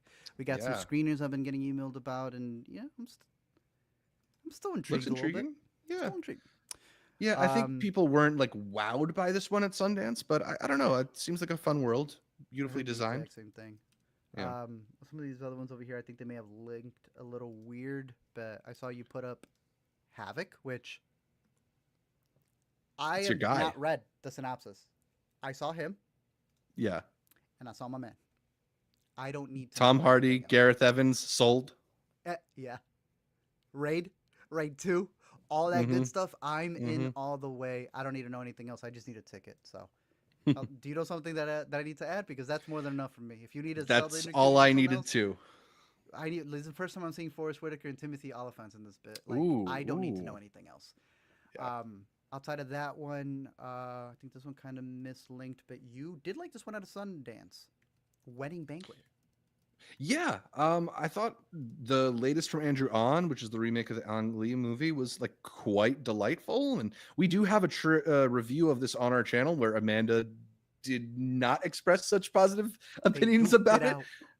Yeah, When they but say I "or think forever hold your peace," they had stuff to say. I think you and I at least found a lot to laugh at with this movie. I enjoyed it. There were moments in there that I thought were really funny. It's a little bit more jumbled up for me, but I think Hmm. that's actually going to be what's going to connect to some people. Yeah. Even though I do miss the old Andrew on, I want that driveway. Driveways, Andrew yeah. back. Any other picks over here before we move on to the TV selections? I know you were really pushing me to try and catch April, which I haven't had a chance Oh, to that's coming catch out. up with yet. That's right. Yeah, It at the has an end of the April release. month, April 25th. But April in April will be available. Um, now that we were talking about the Pitt, I'm Yeah. very curious how you compare the scene, considering Mm, that this is like a double feature to do with the girl with the needle. If you know.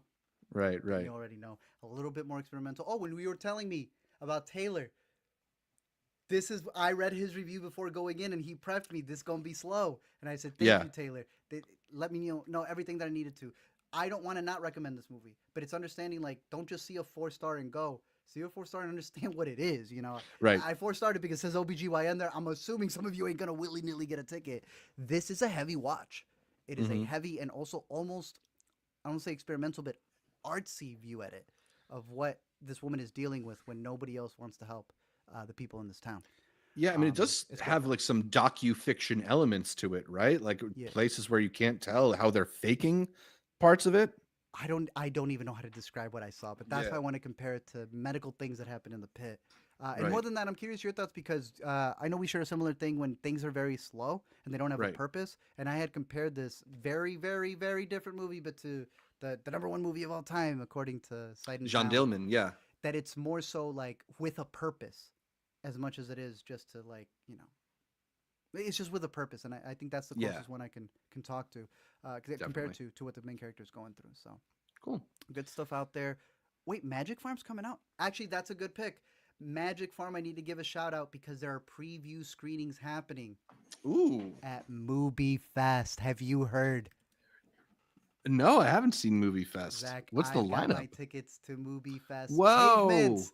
Hell And he's yeah. gonna be there for a Q&A. I had no idea this was gonna be ARP. bigger than I thought. April 26th and 27th. You can see right there for those of you who may be in these other places. It's very rare, Zach knows, for Chicago to be the one city.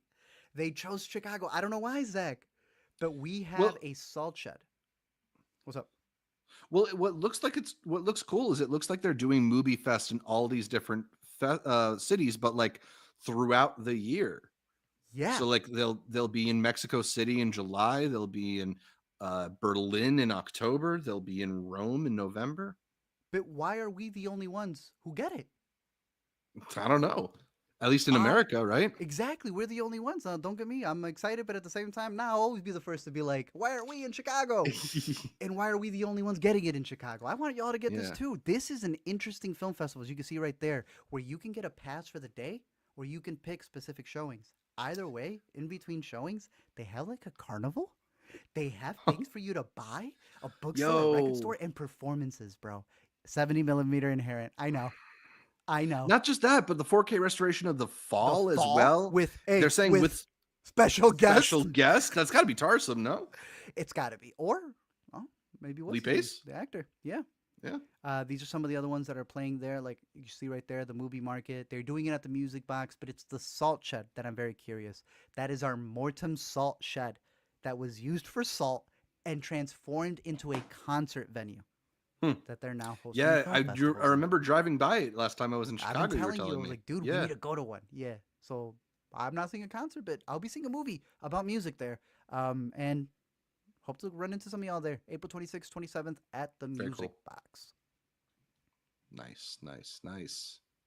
Always a fan And of they're new playing Magic festivals Farm, popping up. which is exactly why I had to mention it there. There we So if you go. guys need to Yeah, see one of the movies we can't stop laughing about out of Sundance, even if it Sticky. was a bit of a Good. mixed bag. Sticky, yeah. Some of the TV shows. You have one coming out of FX called Dying for Sex. Yeah, this stars your girl Michelle Williams, and I just feel like FX is pretty solid in terms of their limited series. So if they're putting out one that has talent like Michelle Williams and I guess Jenny Slate is involved as well, I'm Hmm. intrigued. Interesting. Uh, Look, I'm not falling for this one over here because they keep putting these trailers out there. But shout out Martin. Scorsese getting that Fox Nation bag, I guess. The Fox Nation bag, bro. Speaking of Fox, or I should say FX, how behind are you on Handmaid's Tale as it reps? About 4 seasons behind. Hell for. I am also behind as well, so Yeah. we got a lot to catch up on there. But obviously, Yeah, start it'll the be show back right for a there. final season, which I thought it did already, but I guess now it's final for real on April 8th. Final season. Gotcha. Yeah. Crazy But I didn't thing- realize this other one that we saw at South by was also coming out so soon. and it's coming out to what I thought would have been a different streaming service. I thought it was very HBO-ish. Turns out Prime picked this one up called Spy High about a kid who used to go to a school where he was accused of selling drugs. And then he went, how did you even find that out? It turns out it was through a computer system that they gave to the kids where they were taking pictures of him and more students. Through their webcams. It's a really intriguing story. I think Yeah. you and I only felt that the episodes were kind of repetitive. They could have easily trimmed it down a bit. But it's obviously one of those where it's like you're following the kid and you're also like, kid, you also have some lies coming with you. And in the final episode, they get into like who this kid became, and it's really intriguing. I can see this becoming a movie someday as they adapt it into a narrative. Yeah, I could totally see that. I mean, it'd be a great part for like like a future Jason Schwartzman in Rushmore or something like that to Mhm. get. Any Outside other of of the that, TV picks pop out to you? Because there's a lot of interesting and some more peculiar stuff yeah, coming I'll give later you in my thumbs April. up. I'm going with Black Mirror. Always got to go Black Mirror for their season 7. I think they got a good cast. We'll see what they come up with. Even when it's a mixed bag, Hmm. they're still entertaining to watch. Yeah. And on Um, the same day, you can watch Pop the Balloon on Netflix. whatever that may be. I did catch an episode of this one over on Apple, Your Friends and Neighbors, where John Hamm Yeah. plays a guy who is pretty rich, but when he falls on hard times and his partner divorces him and all that stuff starts crumbling around, turns out when you look like John Hamm, you can just take whatever you want from your friends and neighbors. Yeah. Interesting story. I've been liking it so Yeah. far.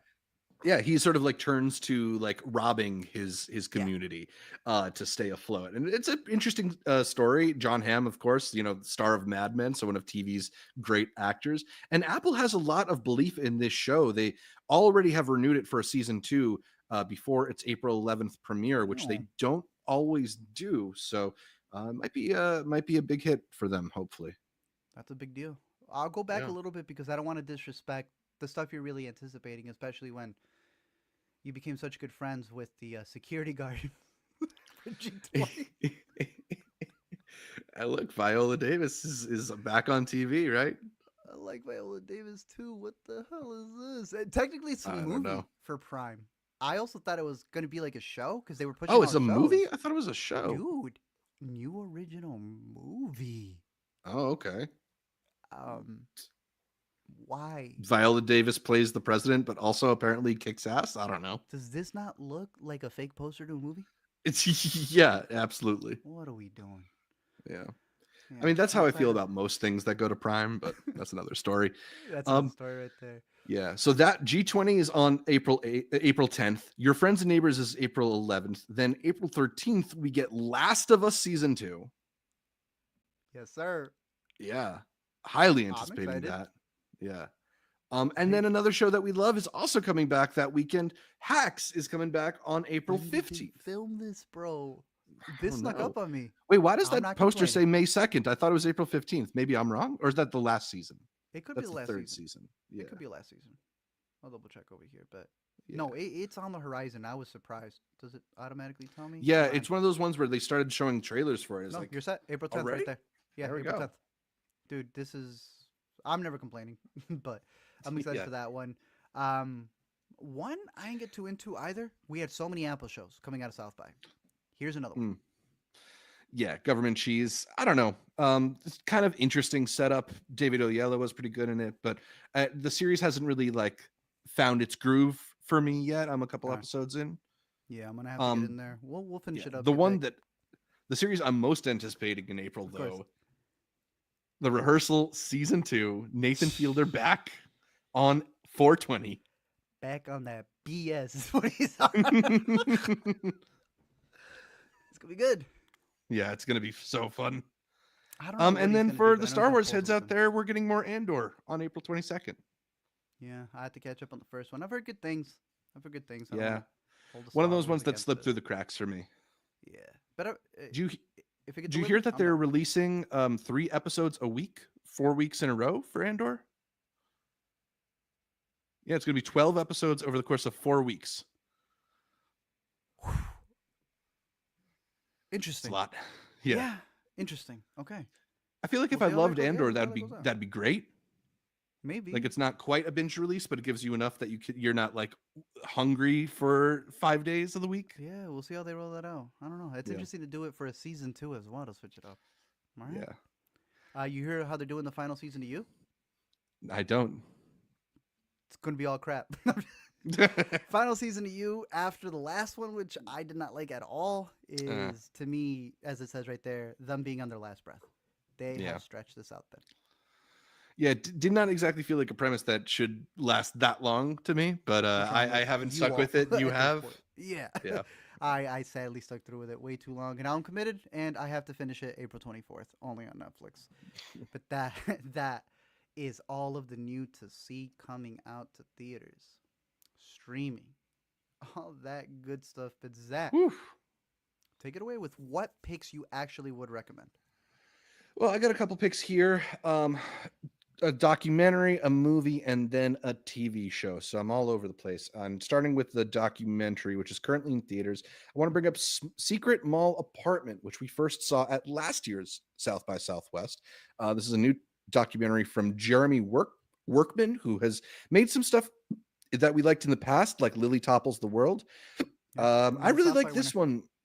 Yeah, I really like this one though, which tells the story of this group of artists who find a sort of dead space in their mall and build a secret apartment there. And what sort of starts is like a bit of like pranksterdom and youthful exuberance becomes sort of this interesting statement on art and like the purpose Yeah, of art and the ideas of challenging thought and provoking interesting ideas within you. I think there's like a lot of fascinating discussions had in this documentary that starts with a really intriguing impetus. nice. All right. Yeah. I also really like this one. Jesse Eisenberg is producer on it, so Yeah. I'm hoping they're able to roll this out because this is one of the first ones we caught when they sent us a screener. Shout out the Mhm. PR team, and we really liked it. You broke it down perfectly. Then all you got Yeah. to do is go watch it because it's interesting to see how much footage they're able to piece together because they had the guy filming it all. Exactly. Really good doc. Yeah. Some of the footage they have is really, really incredible. It makes I me want to also record really everything.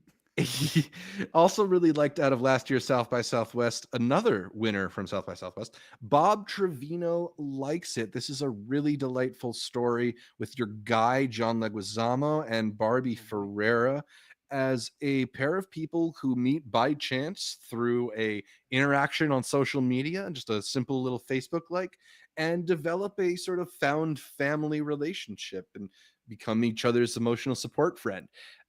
Just a really delightful movie. I honestly got sick of myself because I kept going "aw" while watching it, but it just sort of is the kind of movie that elicits that kind of reaction. It Facts. warms your heart, it warms your spirit, it will lift you up, and it'll probably make you laugh a little bit too. So Bob Trevino Likes It. I liked it too.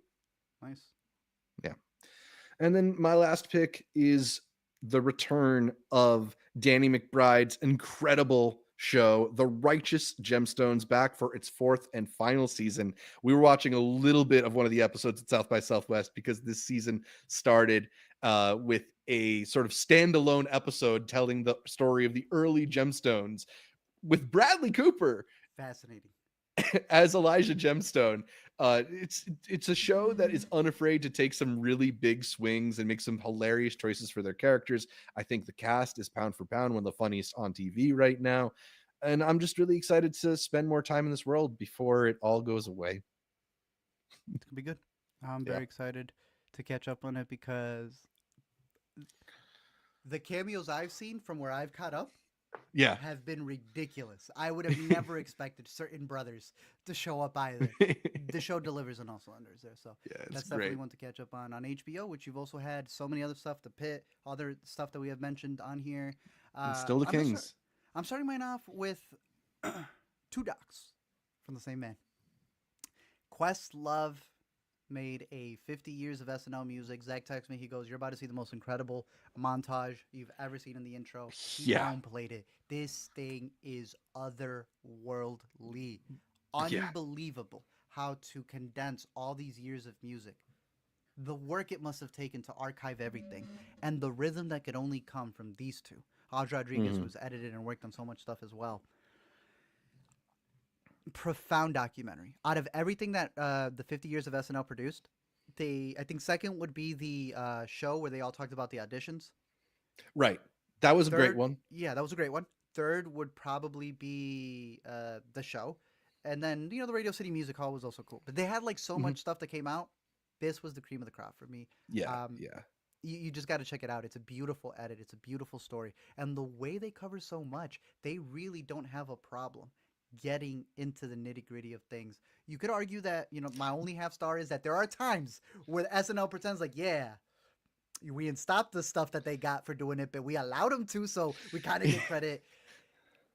And almost like the way they do that is kind of the SNL thing that they will always Mhm. have someone on no matter what it is, even when they're the ones who get got by whatever celebrity decided to go rogue. Yeah. Fascinating, fascinating doc. One of my favorites of the year.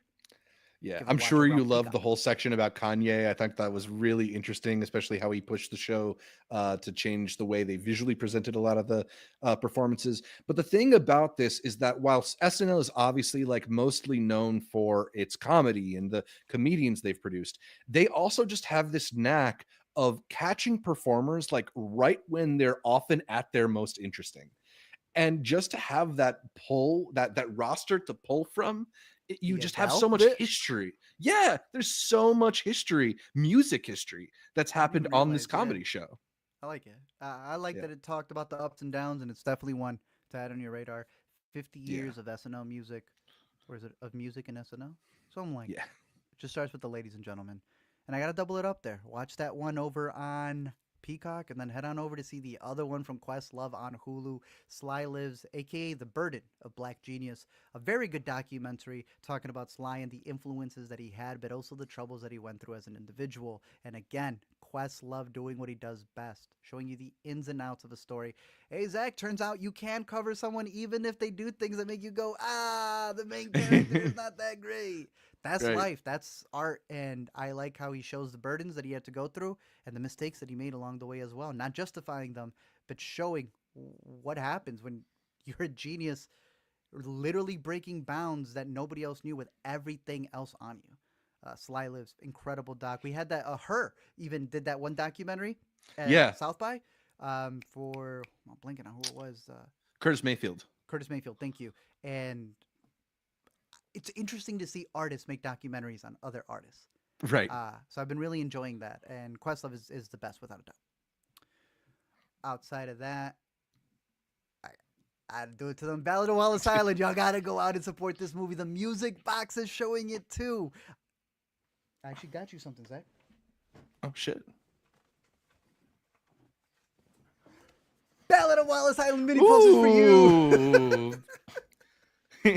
I love this movie. It's such a good movie. I've always said, to me, a really stand-up movie that I would recommend is one where even if you don't love it as much as I do, I hope you're not bored by it, that you still enjoy something of it. And I think that there's something in here for most people who go out to the theater.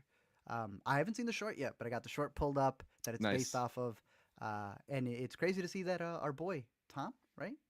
Herb Maguire, was Yeah. in. What did he just appear on? Why is he not even on? No, Oh, wrong not Tom. Tom. He's It's Tim Key, my Tim. bad. He Yeah, was in Mickey. Mickey 17. Yeah. So That was a he's fun also little cameo for us. and he was also good in Wicked Little Letters, but to me he was just like a character actor. It isn't until I saw him Yeah. in the main that I'm like, Now I he's hope your he finally favorite. see. Yeah, I like him a lot. So Ballad of Wallace Island getting its wide release everywhere this weekend. And then if you want to stay at home, I got to double that up for the studio. What I truly, truly consider one of the best shows that I've seen in a minute. It Oh felt yeah. like a jolt of lightning to see people cover stuff like that. I'm laughing because the trailer that just autoplayed right right here. Get this to autoplay. That scene where they're test screening the Anthony Mackie movie is so funny. Mm-hmm. I need to cut this up for memes, gifs, and everything, and I hope people really, really like an upcoming episode. Yeah. I mean, the thing Really is, lit a people movie are to try. responding to this so much that I'm starting to feel possessive over Seth Rogen. It's like, where were you all during An American Pickle? You're actually right, bro. Because I saw some people even saying that they felt no, that he doesn't fit it. I was like, no, he fits it actually pretty Yeah. perfectly. Yeah. But yeah, running those back over here. I've got the studio. I've got Ballad. I've got two docs for you. Sly Lives and ladies and gentlemen, 50 years of music. Zach Scott.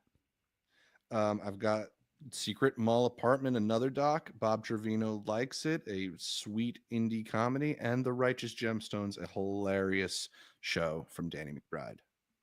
All good stuff.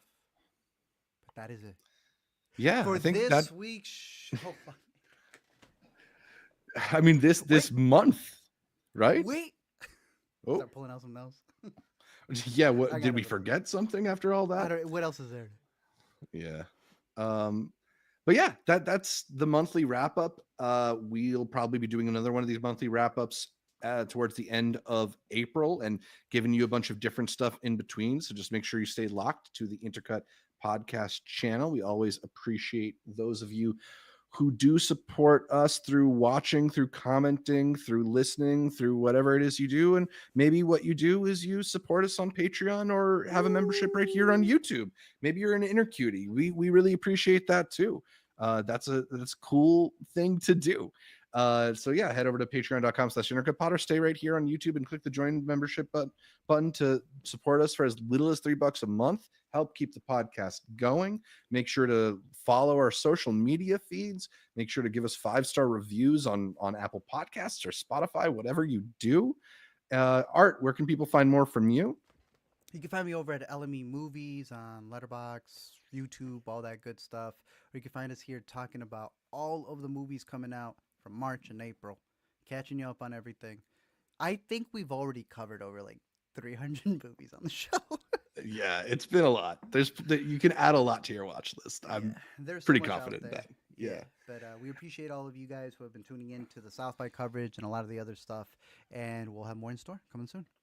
Yeah, you can catch more from me at Zshevich across social media feeds or at Multiplex Show, wherever you find videos. More coming soon. We are always here on Intercut, so make sure to send us questions, send us emails, do whatever you need to do. We're at intercut.gmail as well. We have a Discord server, which you can find the link to below. Keep the conversation going throughout the week. Lots of ways to be an Intercut, a part of the Intercut community, right? We're a community. We're a film community. We love these movies together. We're the curators. Yeah, but we've been talking for a really long time, so we will wrap up this March monthly wrap up.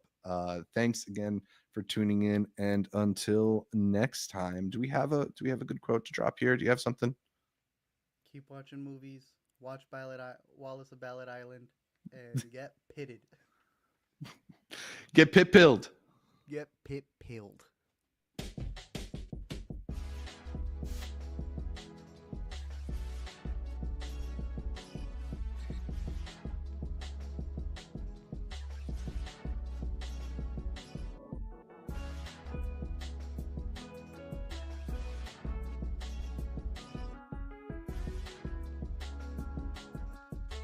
All right, Zach just left, so he doesn't even know that this just happened. We got breaking news. Spider-Man, if anyone's even still there, just got announced. All right, goodbye. Take care. Watch movies.